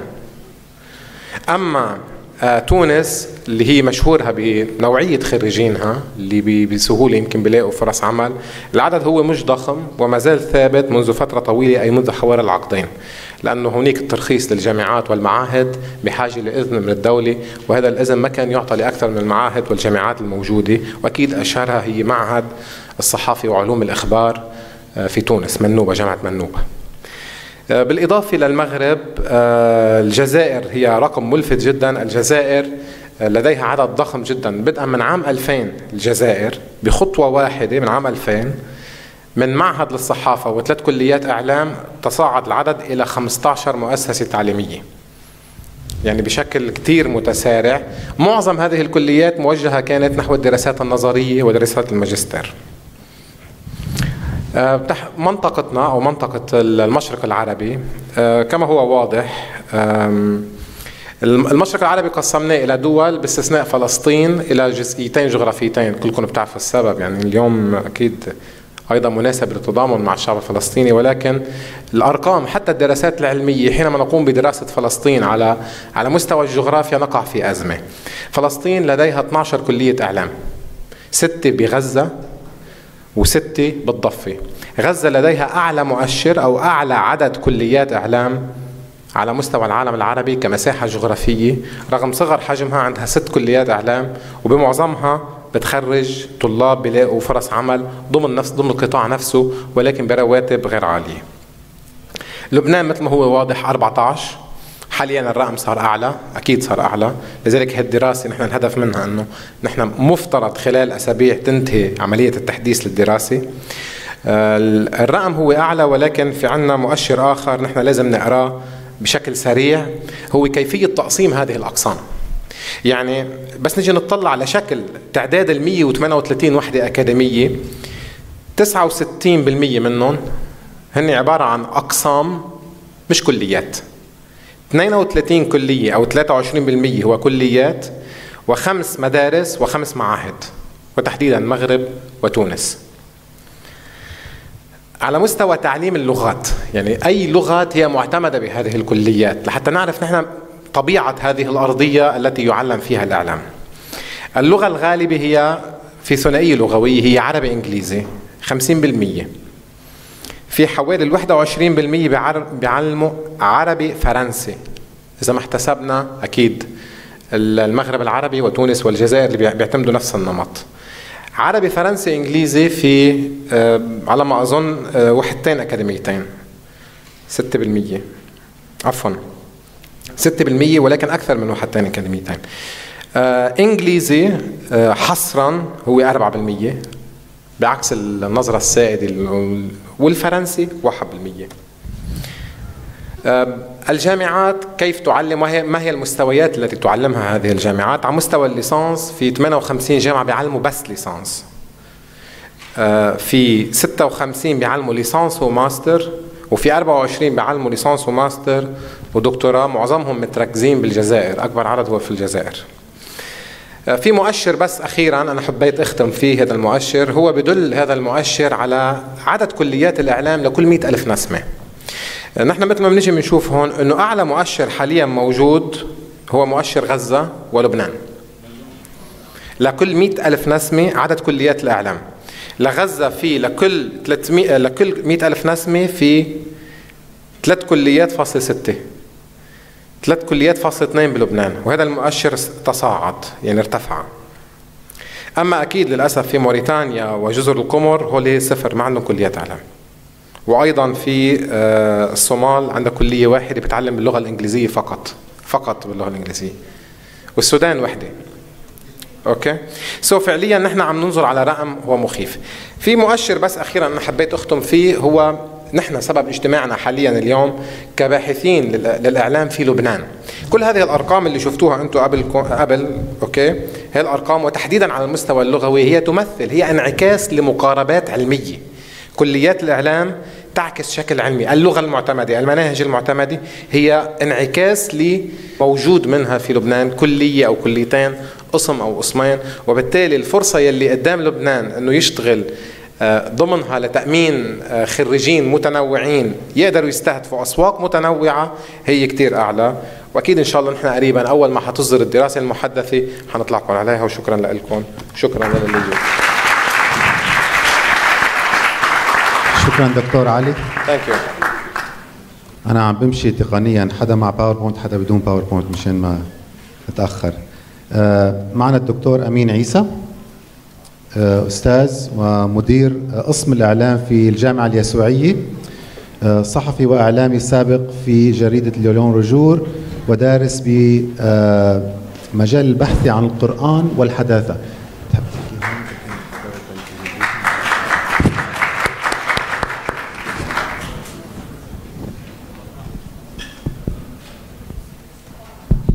مرحبا، شكرا لاستضافتي. إذا بدنا نحكي عن المناهج، من الضروري بالأول نحكي عن أزمة الصحافة، لأنه اليوم من الريج أنه الصحافة عايشة بأزمة، بس هل يا ترى هي أزمة وجودية أو تكيف مع واقع جديد؟ خلينا نحكي بالأول بالواقع. رح أحكي عن 4 نقاط بعتقد تختصره. أولا، انتقال القارئ من الصحف الورقية إلى الإعلام عبر الوسائل التواصل الاجتماعي اللي منا كلها صحف.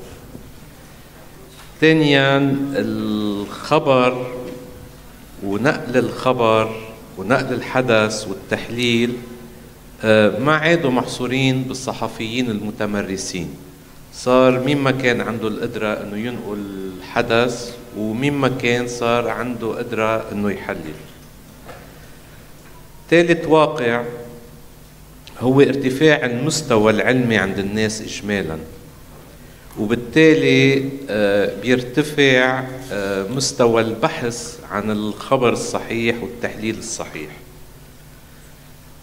النقطة الرابعة أساساً يلي عم بيفتش عن صحيفة تأكد له رأيه أو عم بيفتش على معلومة مش صحيحة، أساساً هيدا ما بيقرأ صحيفة مهنية.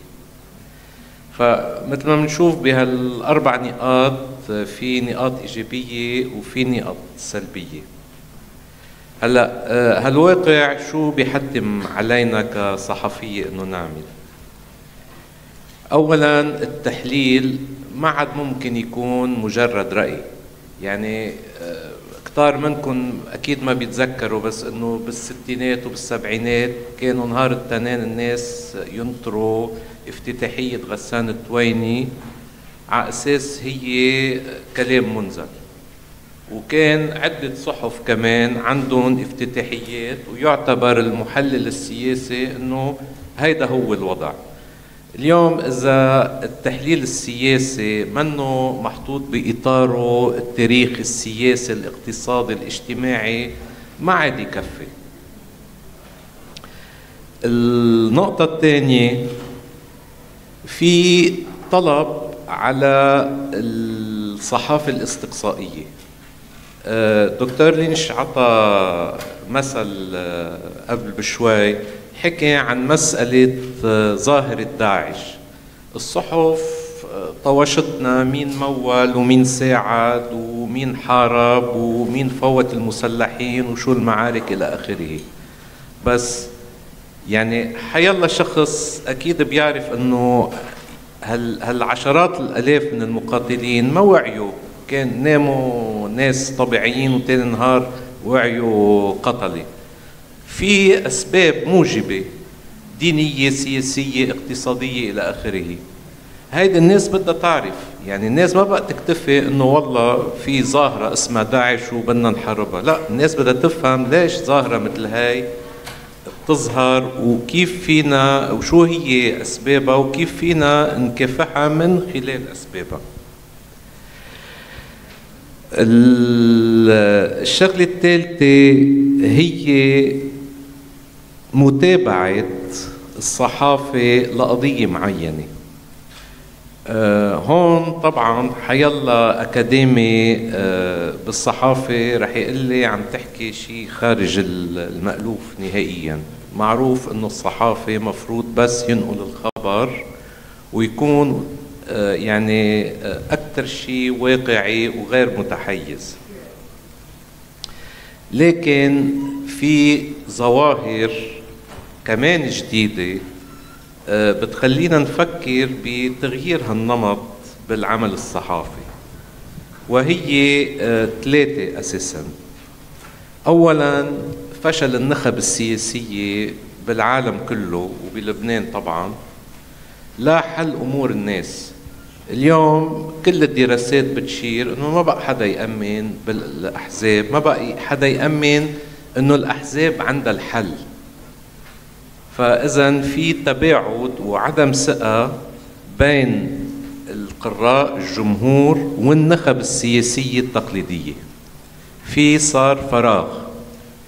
ثانياً صار في ظاهرة جديدة، أو مش ظاهرة جديدة، صار في عنصر جديد، لاعب جديد، هو المجتمع المدني. اليوم المجتمع المدني، بقصد المجتمع المدني يعني الأشخاص الغير متحزبين يلي بيناضلوا من أجل قضية. هيدا اللاعب اليوم صار دوره كتير كبير. ثالث شغلة أو ثاني شغلة هو تشابك المشاكل على المستوى العالمي. يعني مشكلة المناخ مشكلة عالمية، وأزمة الاقتصادية اللي صارت بال2008 أثرت على العالم كله. ما بقى في مشاكل أساسية بتخص بلد أو مجموعة معينة. وأخيراً عند الجمهور صار في مقاربة للقضايا من منطلق أرفع من المقاربة السياسية الضيقة. بمعنى رح أعطي أمثلة لوضح النقطة. إذا بناخد مثلا القضية الفلسطينية كانت سابقا قضية بتخص العالم العربي وبالغرب أحزاب اليسار. اليوم القضية الفلسطينية صارت تحت عنوان أوسع بكتير يلي هو حقوق الإنسان، يلي هي قضية عالمية بتخص الكون كله، ومش بس منطقة معينة أو حزب معين أو توجه سياسي معين. بعطي مثل تاني، مسألة توقيف وحبس الصحفيين بتركيا وإيران. المسألة ما عادت تخص بس هالبلدين أو الصحفية بهالبلدين، صارت مسألة أرفع من هيك، هي مسألة الحرية كقضية عالمية. مشان هيك هالوقايع هيدي كلها بتحتم انه الصحافة تواكب، بما انه النخب السياسية فشلت والمجتمع المدني ما عنده صوت، فبرأيي صار من واجب الصحافة انه تواكب وتدعم هالتوجه هيدا. ورح اعطي مثل كتير بسيط. بالولايات المتحدة اليوم في امتعاض من سياسات دونالد ترامب، عنصريته تجاه النساء والمكسيكية والمسلمين، وحتى عنصريته المبطنة تجاه اليهود، مسألة المناخ، مسألة الضرائب.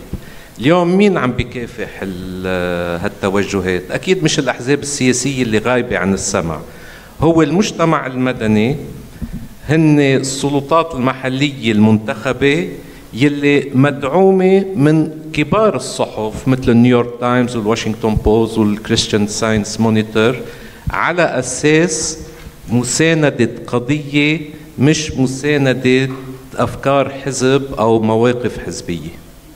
شكرا لك دكتور عيسى. معنا هلا الدكتورة روزي غناج، أستاذة في كلية الإعلام في جامعة الروح القدس الكاسليك، لها دراسات عدة ومجال دراساتها بالapplied linguistics, discourse analysis, curricular design. سوري ما ترجمتهم. Thank you. Thank you.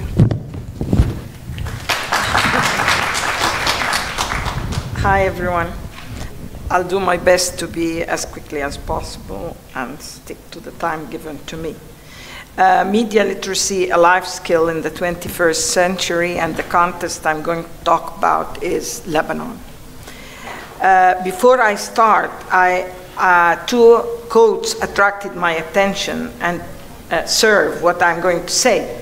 The illiterate of the 21st century will not be those who cannot read and write, but those who cannot learn, unlearn, or relearn, as Alvin Toffler, and a very well-known media person.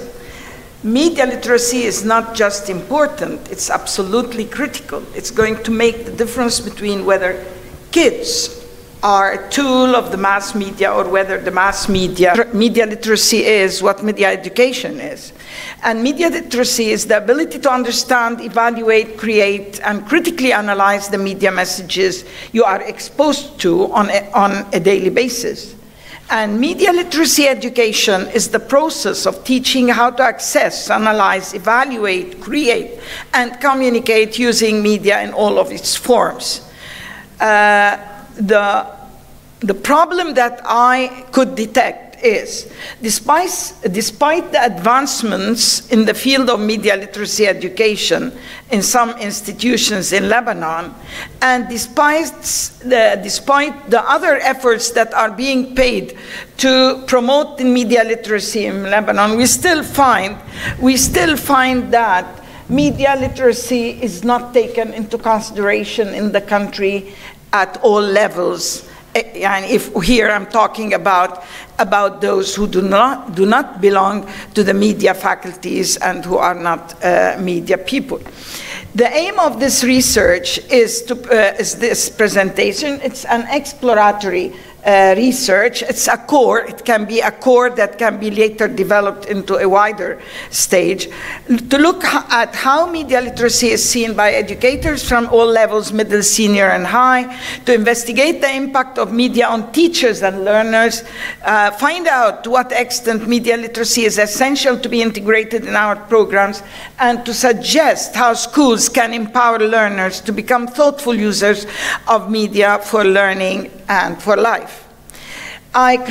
Two questionnaires were created, one for students, and it was mainly to find out to what extent they think they can handle media devices in a technical sense and are able to evaluate media content, taking into account various criteria, and to teachers to find out to what extent they are aware of their students' abilities to use media devices and critically analyze content. And the second one, to know more about how they think of including media literacy in school curricula. The questionnaire was sent as a Google form, and it was sent to 100 teachers, and I asked all these 100 teachers who belong to the different regions in Lebanon, from the south to the north, to Bekaa, to Mount Lebanon, and to Beirut. And these teachers belong to universities, secondary schools, and intermediate schools, and all speak English, in an English-speaking medium schools. And actually, I was surprised that from the 100 teachers whom I asked to let their students submit their answers to the questionnaires, that 66 of the teachers responded. However, only 61 students could respond, and most of them come from the higher education sector, a bit around 20% from the secondary sector. While and here, if we compare the two pies, we find out that nearly the same percentage from teachers and schools. The first question I raised: do you think media have an effect on society? And explain. 100% said yes. No one said no.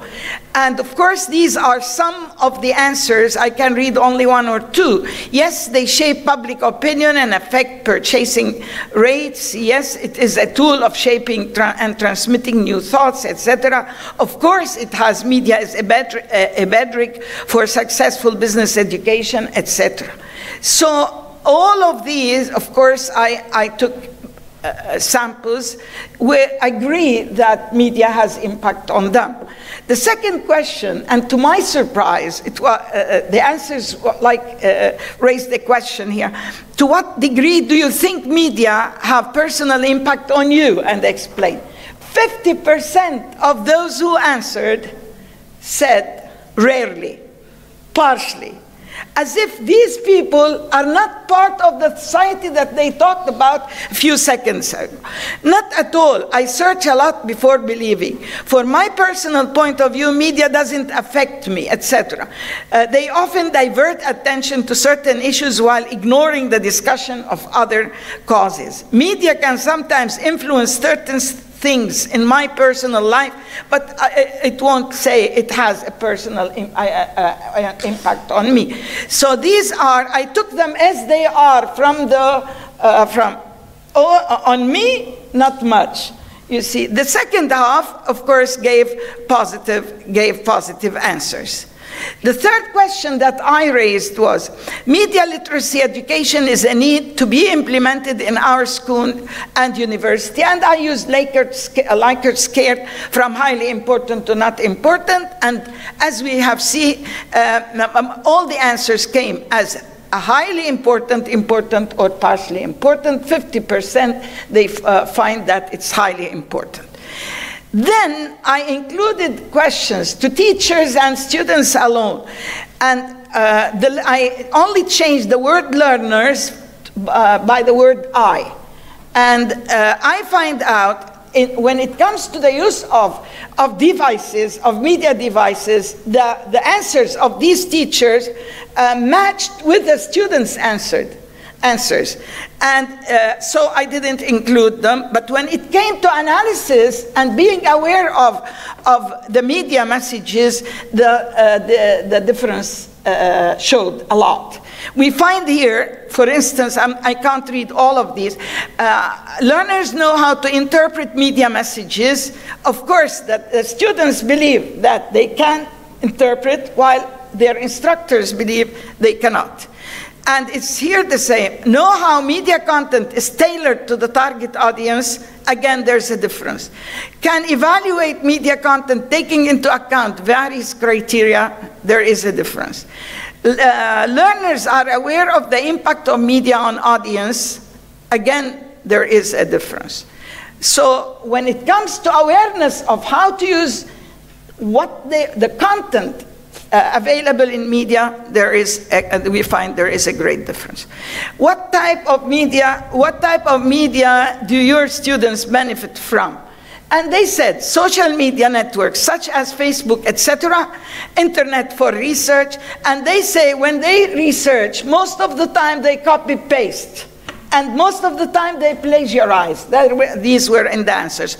Learning management systems such as Moodle, Blackboard, etc. How have you become media literate? And I asked these to the teachers. And they said, the answers came as such. Most of what I've learned is by chance, through asking a colleague or some who is more knowledgeable than I am. I attended some workshops. I didn't study about media in school or university. It's gained through experience. Do you think it's essential for you to become more skilled in this field? And they all said yes. I need to deal with media-created problems and pass this knowledge on to my students. I need to learn, teach the techniques of how to handle the marketing programs. I need to emphasize stereotypes and misconceptions and highlight how the poison attitudes and interpersonal relations, etc. I'm sorry, I don't have time to show, but they are really interesting. They are really interesting to tackle, and I will analyze this in the paper itself. Here, then I asked to seek suggestions from them of how they would like to have media integrated in their curricula, and they all said it's the practical implementation. I will read the last one. Is it alone by itself as a course, or is it to be integrated with the others?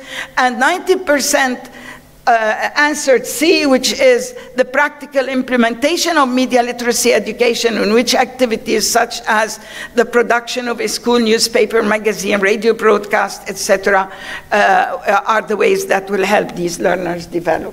Media can be an integrated component of different subjects, it's what they said, and practical implementation can help students practice proper use of media rather than just rely on theories. So, to sum up as a summary, media literacy skills are not addressed with sufficient emphasis in schools or in higher education institutions from the answers. Appropriate media literacy resources are not always available. Learners spend much time interacting with different types of media. However, what they consume may not be suitable for them, and it may greatly influence their beliefs and behaviors.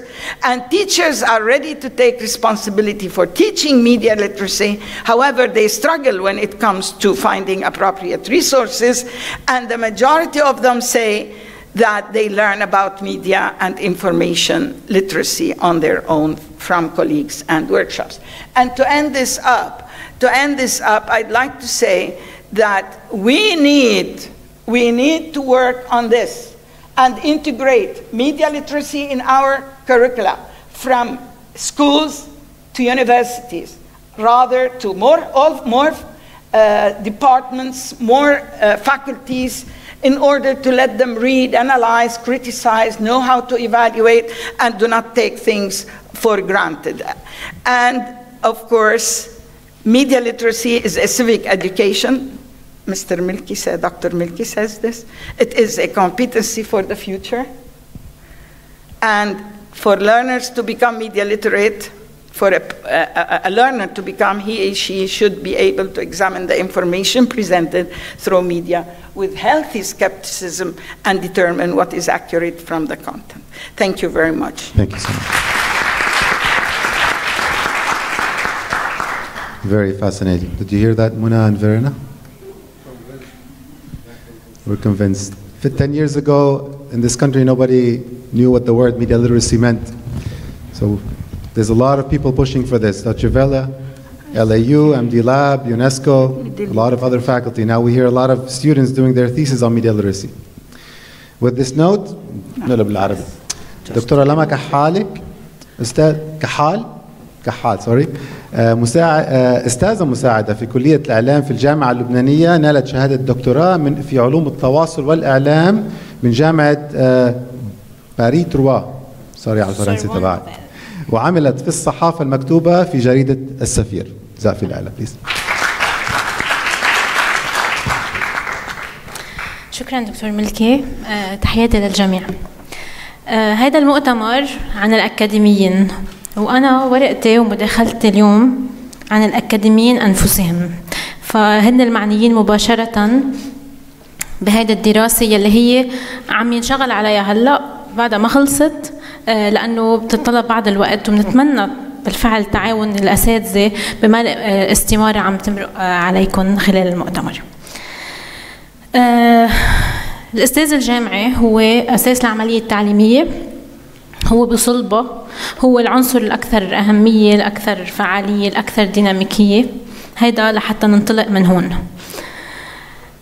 كلية الإعلام أو كليات الإعلام أو الجامعات اللي بتدرس الإعلام هي المحل أو المؤسسة يلي عم تخرج صحفي المستقبل، وربما باحثي المستقبل إذا حدا عنده توجه أكاديمي، بكل ما لهذه المهنة من دور اجتماعي، من مسؤولية اجتماعية، بحط كذا خط تحت هالكلمتين، وبكل ما إلهم من متطلبات ومن مهارات ومن قدرات أيضا.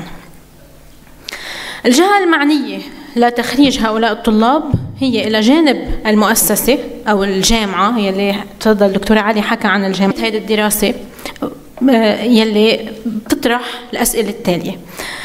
لما عم نحكي عن مهنة الصحافة ما في داعي هلأ نرجع نحكي عن حجم التحول اللي صار بهذه المهنة. العاملين بالمهنة لمسوا هذا التحول، وأيضا الأساتذة اللي بدرسوا الإعلام لمسوا هذا التحول.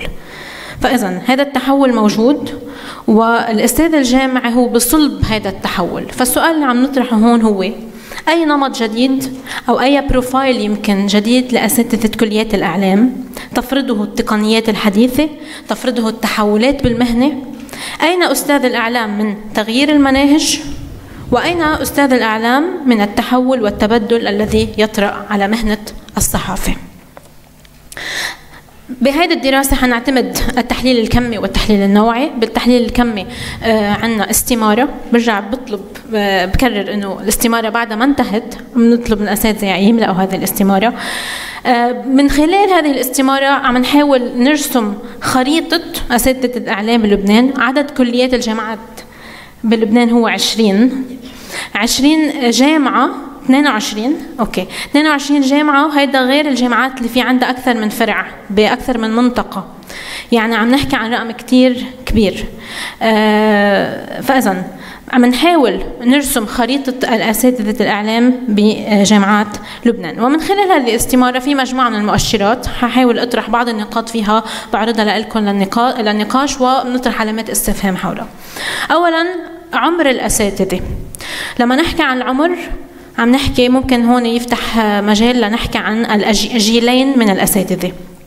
وبعتقد هي مش مشكلة، حتى ما نسميها مشكلة أو مش انتقاص من جيل لمصلحة جيل آخر أبدا، بالعكس إنما هو يمكن غنى لكل كلية إنه فيها يكون أكثر من جيل عم بدرس طلاب الإعلام.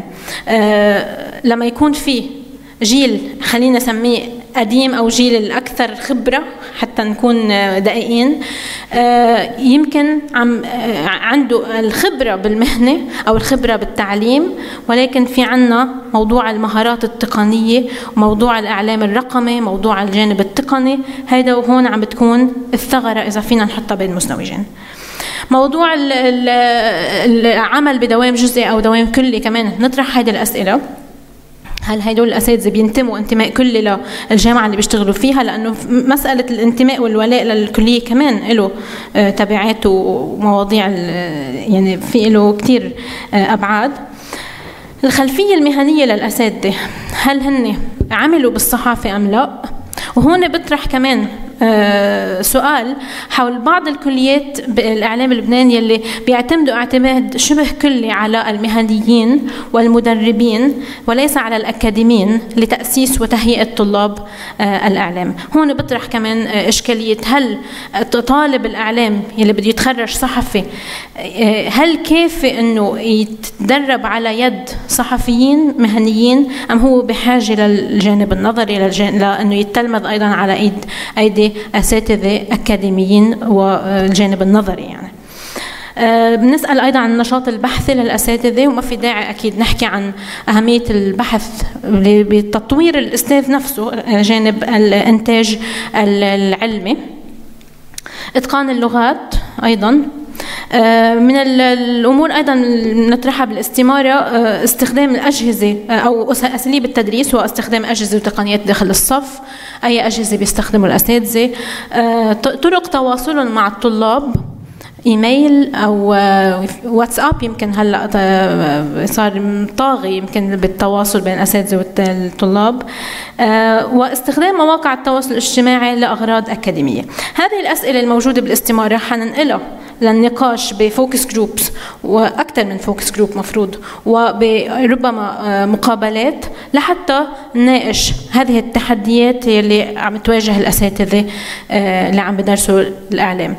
بالفعل في تحديات، بالفعل في بعض المواد اللي هي تقنية، في بعض المواد اللي هي حتى مواد تحرير الصحفي صار فيها اختلاف بين اللي كان يكتب خبر لجريدة صار بده يكتب خبر لموقع إلكتروني.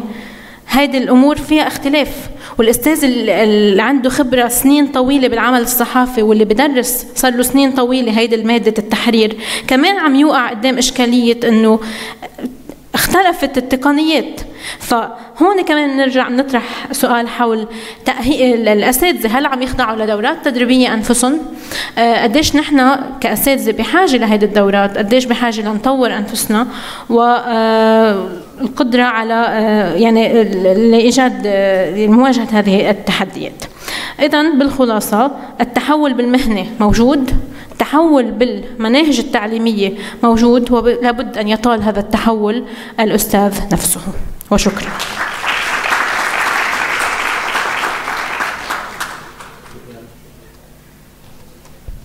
شكرا لكم جميعا. معنا حوالي 10 دقائق للأسئلة قبل ما ناخذ بريك. تفضل.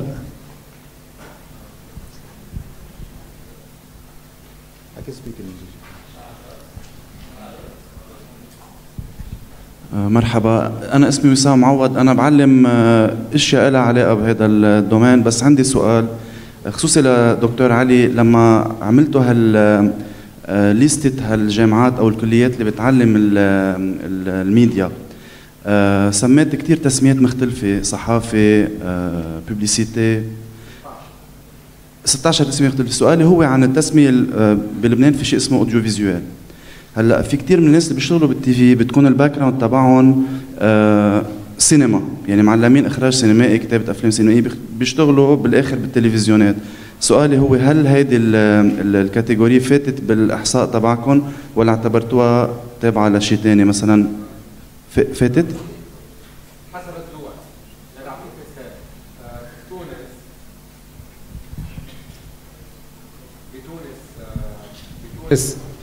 بدولة تونس في معهد للصحافة وفي كلية للفنون. اوكي، كلية الفنون عندهم بتخرج طلاب او خريجين مرئي مسموع. مرئي مسموع يعني واضح سوق العمل تاعيلهم هي راديو، تي في، ساوند برودكشن، فيديو برودكشن. في بعض الدول لا، بلبنان مثلا في عندنا تمثيل واخراج. اوكي، في بعض الكليات هول الخريجين هون رايحين صوب مجال التمثيل. اما اللي هو اخراج رايح صوب مجال الانتاج، الاخراج الدرامي او الاخراج التلفزيوني، تنضم هون حسب الدول. مش كل الدول العربيه معتمده نمط موحد، حتى لكون واضح. اللي هي تابعه للمدرسه الفرنكوفونيه، الكليات اللي تابعه للمدرسه الفرنكوفونيه ما أنا معتمده نمط موحد. يعني مش سيانس إلاتر مثلا بكليه بتروح على كليه فرنكوفونيه ثانيه بتلاقيها سيانس إلاتر، قسم الاعلام بقلبها هو بالسيانس إلاتر. لا، بيكون في نمط متغير. هلا كله له اسباب تاريخيه، بس تروح تعمل مقابلات او بعض الاشخاص تعمل معهم مقابلات بهالاقسام بيعلل لك الاسباب التاريخيه لانه مرتبط بمبررات العلاقه بالترخيص. هيك الترخيص صار، كان في رؤيه لشخص ما، هون كان في شاغر او كان في مكان، او هيدي الكليه كانش في عليها اقبال، اضطرينا نحط هالقسم بقلبها لانه بمرحله الثمانينات والتسعينات كان عم يجي عليها طلاب لنعزز الكليه. أجوبة غريبة يعني. لذلك اليوم المشهد العربي هو مشهد كتير معقد. الأرقام اللي أنا عرضتها هي مش بهي البساطة يعني، بس تفوت تدرسها أفقيا، تشرحها بشكل لاترال، بشكل أعمق، بتلاقي إنه لا، التركيبة هي جد معقدة. وحتى بلبنان سؤالي شيء بلبنان بالتحديد، يعني مثلا لناخذ القلبة عندهم من زمان سينما، مؤخرا من سنه فتحوا قسم سموه تي في ديبارتمنت لانه في نقص بالبلد وهيك. بس سؤالي مثلا عن لبنان، مثلا القلبة ضميناها ضمن الدايركتوري، القلبة ضمن، بس معهد الفنون بالجامعة اللبنانية ما ضمينا كلية الإعلام. اوكي، سؤال ثاني؟ اوكي جود، تفضلي.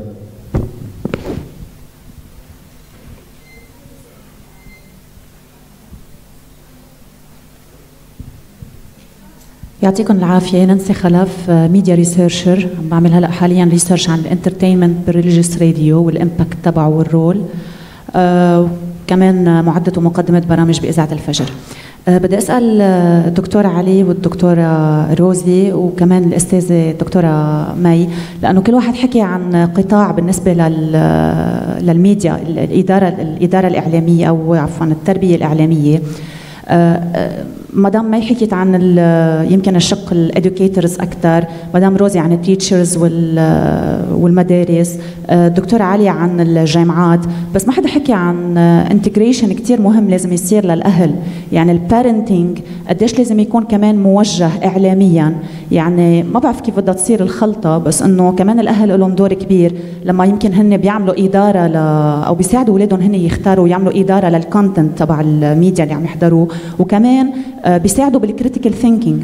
فقديش هذا الشيء نحن يمكن عم نشتغل عليه، او كيف فينا نشتغل عليه؟ شكرا. أنا بقول الفكرة اللي انطرحت هلا هي مشروع ونواة. يعني لحديت هلا بنحس إذا عدنا بدراسة المناهج، كوني أنا مشاركة بوضع المناهج بوقت من الأوقات، بنلاحظ إنه هلا موضوع الميديا ليترسي كميديا ليترسي منه مأخوذ كتير بعين الاعتبار. بتلاحظوا باللغات بيعملوا مجلة، بيعملوا، بس مينلي بتكون بتتم بطريقة غير مدروسة، والولد ما بيوعى فيها إلا إنه لزق، عمل بروجكت، علقهم على الحيطان، أو عمل ريسيرش مثل ما قلنا، نقل على الإنترنت وروح. هلا بالنسبة لموضوع الأهل، إذا وضع مناهج مدروسة من قبل وزارة التربية تبلش تعمل انتجريشن للميديا ليترسي كميديا ليترسي مع اناليسيس من خلال تدريسي لمادة اسمها سيميوتكس بالجامعة بلاقي انه كتير من التلاميذ اللي صار قريب تتخرج ما عندها القدرة التحليلية العميقة اللي بتتطلب بالإضافة لدراسة اللغة، كانت كلمة أو كانت حركة أو كانت تقنية من استعمال كاميرا وغيرها، ما بيكون عندهم إلمام بهذا الموضوع. يعني نحن بنقول صار عندنا القدرات التحليلية، بس عمليا مش كل متعلم يحلل. هيدا عم بحكي أنا من خلال تواصل مع هالناس على وجها لوجه.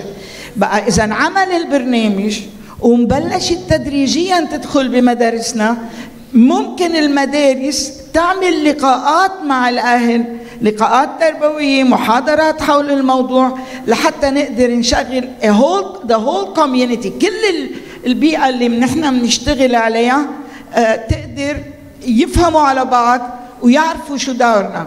وساعتها ما بيعود شعبنا كل يوم يتغير ويصير اليوم كلهم يعني كلهم، بكرة نصهم يعني مش كلهم، بعد بكرة I don't know what.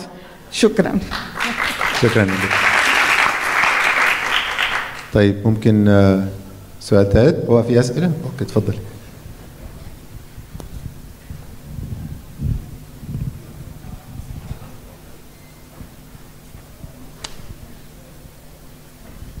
ماريا أبو زيد، رئيسة قسم الإعلام بالNDU. كنت بحب يا ريت كان في ممثل عن وزارة التربية والتعليم العالي بهيدا البانل، لأنه هلأ وزارة التربية والتعليم العالي عملت شيء اسمه لجان متخصصة. هاللجان المتخصصة زيادة عن كل شيء، لأن صار في 23 كلية قسم معهد شعبي. حتى هاللجان المتخصصة عم تدرس شيء اسمه إذن مباشرة، غير الرخصة للميجر صار في شيء اسمه إذن مباشرة.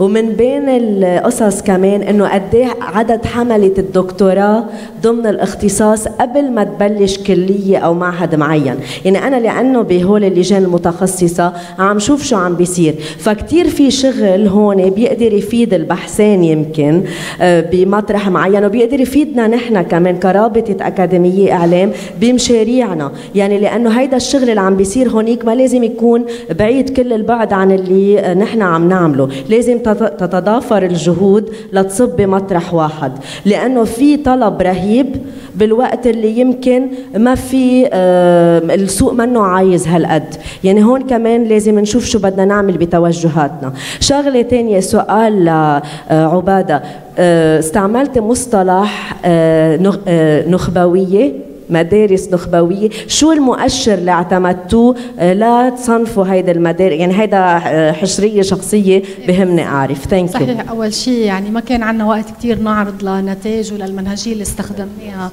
نحن حاولنا نغطي كل المؤسسات التربوية بما فيها الرسمية والخاصة المجانية والشبه مجانية، وصولا إلى يعني أعلى ليفل، أعلى مستوى من المدارس اللي الأهالي بيكونوا ميسورين من الطبقة الغنية. ما نعنيه بالنخبوية هي المدرسة غير الرسمية، والمدرسة تحديدا التي تعتمد مناهج أجنبية وتعتمد على البكالوريا غير اللبنانية في التعليم. هذا تصنيفها بالنسبة لتصنيف وزارة التربية بتوقع أو مركز البحوث.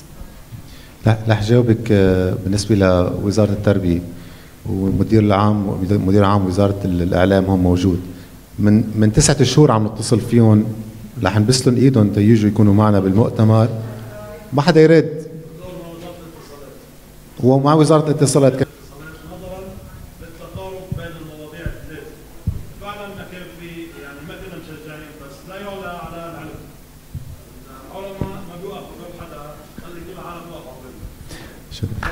بركي سنة الجاي بيجي. بعد معنا وقت لسؤال واحد إذا ممكن. بعد في عندنا سؤال واحد، تفضل. محمود طربي.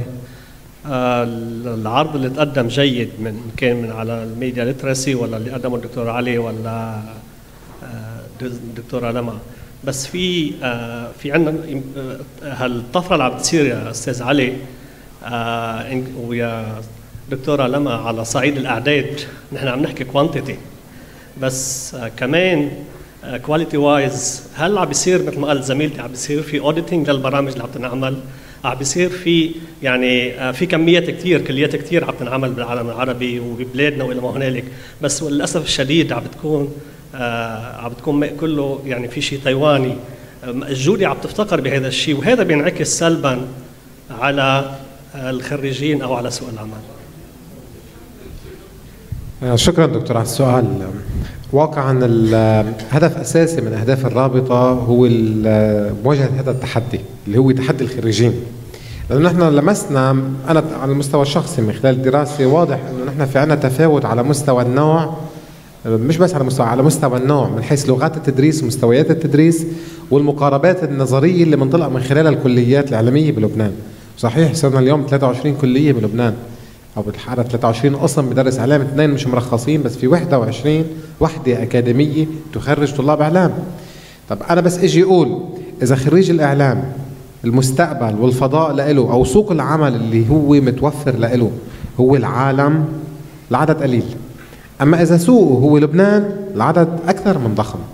لذلك نحن كان التحدي إنه نقدر نجيب وزارة الاتصالات معنا ووزارة التربية معنا، لأنه نحن بنعتبر إنه البانل اللي قبل هذا واضح إنه في أزمة على مستوى مؤسسات الإعلام المحلية، ونحن بنسعى من خلال هاي الرابطة إنه نأسس لجيل، نخرج جيل هو اللي مفترض يكون ريادي، هو اللي مفترض يكون حاضر على هالبانل بعد 10 سنين أو أقل بعد 8 سنين، هن المفترض غيروا هالمشهد. أنا بتخيل، أنا بتأمل إنه نحن خريجينا اليوم يكونوا عم ينتجوا مادة، عم ينتجوا محتوى لمستهلك أوروبي. الأوت سورسنج اليوم هو إمكانية، هو سلاح ذو حدين. مزبوط، نحن قدرانين نكون منتجين للمادة الإعلامية، ليش؟ ما في شيء بيمنعنا، لا المهارات اللغوية ولا المهارات التقنية ولا حتى العنصر البشري اللي هو عم يكون ممتاز. عندنا طلاب أوقات مثل ما ذكر دكتور جاد من شوي، مثل ما كل الأكاديميين بيشوفوا بصفوفهم، عندنا طلاب مميزين أحيانا عن جد ممتازين، واليوم في ناس منهم حاضرين هون، وجه لهم تحية، بنشد على ايدهم ونقول نحن قدامكم إن شاء الله حتى نأمن لكم قد ما بنقدر بسوق العمل. خليني أزيد شغلة من المواضيع المطروحة بالرابطة. من المواضيع المطروحة بالرابطة هي تأسيس نوع من الستاندردز، معايير للكوريكولم نقدر نرفع مستوى التعليم بلبنان، يعني لنصير نحن بلبنان مركز التعليم الإعلامي بكل المنطقة العربية.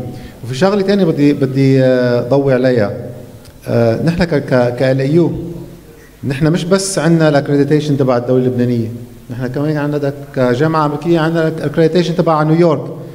مثلا هلا صار لنا سنة ونص عم نشتغل على ماسترز بمالتي ميديا جورناليزم، وما فيني اعلنها رسميا للطلاب بالمكتوب، بدي بس اعلنها على الميكروفون وبالحكي، وكل يوم عم بيوصلني ايميلات عنا لاني ناطر الاكريديتيشن من نيويورك.